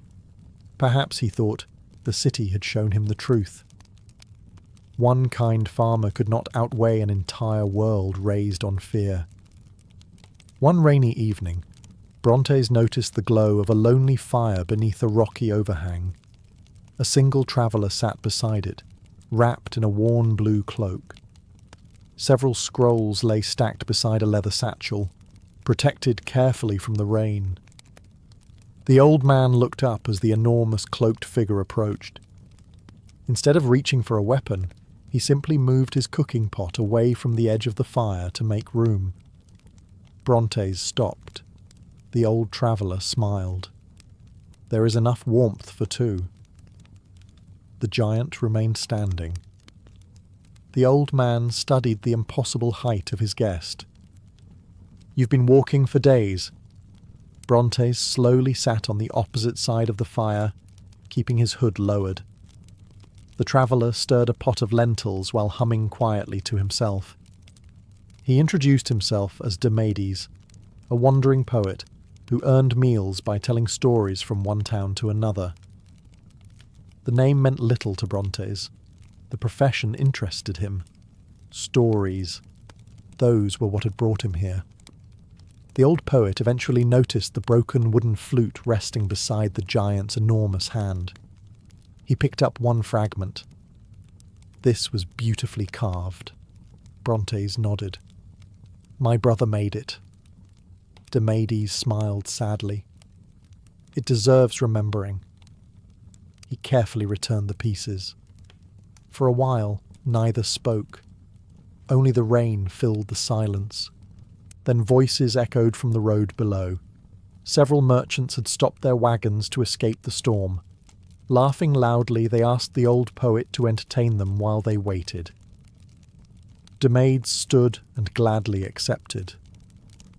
Brontes remained hidden in the darkness beneath his cloak. The poet began telling the tale of clever Odysseus escaping the Cyclops. The merchants laughed at every mention of the foolish giant. They cheered when the burning stake blinded him. One child clapped excitedly as the Cyclops stumbled through his cave in pain. Brontes listened without moving. When the story ended, the merchants thanked the poet with bread and wine before continuing their journey. The rain finally stopped. Demades returned quietly to the fire. He stared into the glowing embers for a long moment before speaking. "That is not exactly how I believe it happened." Brontes slowly raised his head. The poet continued watching the fire. "Audience members prefer simple villains." He sighed. "They do not pay well for complicated truths." Brontes looked at the old man with growing curiosity. For the first time since leaving his island, someone had admitted that legends changed. Someone understood that stories often chose entertainment over honesty.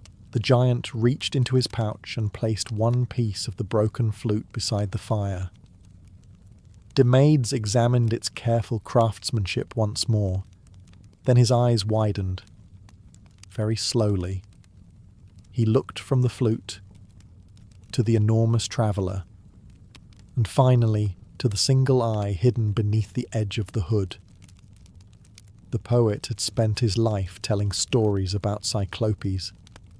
Now, for the first time, one of them was listening.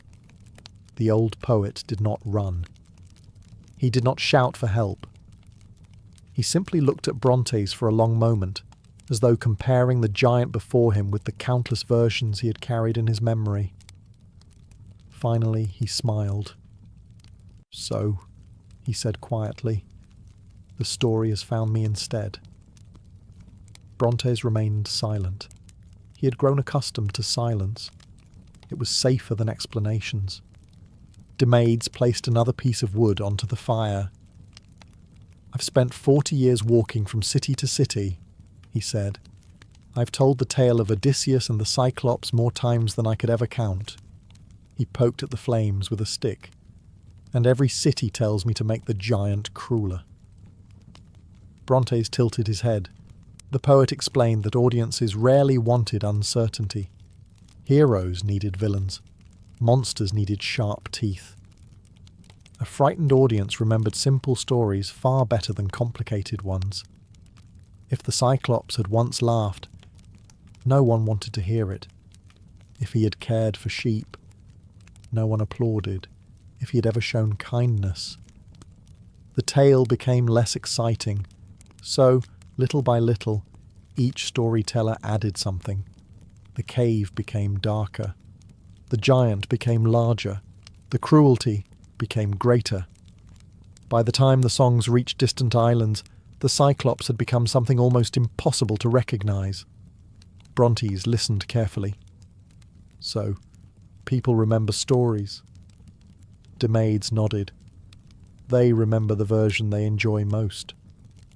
The word settled heavily in the giant's thoughts. Perhaps Polyphemus had become a monster long before Odysseus ever reached his cave. Perhaps every new telling had simply carved away another piece of the truth. The fire burned lower. The old poet opened one of his scrolls. Its edges were worn from decades of travel. "I collect different versions," he explained. "The same story changes from village to village." He pointed to several passages. In one account, the Cyclops owned goats instead of sheep. Another claimed there were 2 Cyclopes.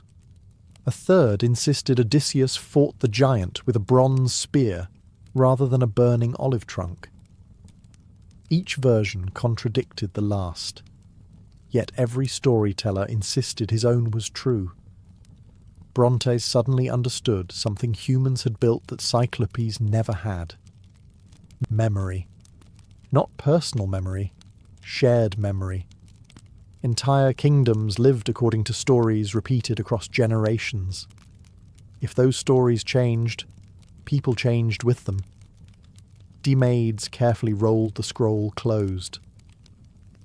There is one version I have never been able to confirm. He looked directly at Brontes.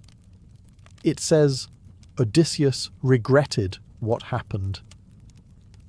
The giant's eye narrowed. No hero regrets defeating a monster. The poet shook his head. No. He stared into the dying fire. But an old man might. Those words lingered between them long after the flames had faded. At dawn, the two travellers continued together. The poet now walked with slower steps, forcing Brontes to shorten his enormous stride. Neither minded. Several days later they reached a fishing village on the western coast. An old fisherman welcomed them with fresh bread, olives and dried fish. While preparing the meal, the fisherman casually mentioned that the elderly king of Ithaca had recently been seen travelling alone along the nearby coast, visiting the places where his long journey had begun. Demades slowly looked toward Brontes. Neither spoke. Neither needed to. After weeks spent searching for answers, the road was finally leading toward the one man whose story had changed both their lives forever. The road to Ithaca's western shore wound through olive groves older than most kingdoms. Brontes and Demades walked in silence, following the directions given by the fisherman. The old poet leaned on a weathered staff, while the giant remained hidden beneath his black cloak. Whenever travellers appeared on the road, Brontes stepped into the trees until they had passed. Word of a Cyclops wandering Greece would spread far too quickly. By the afternoon of the third day, they reached a lonely stretch of coastline. There were no villages,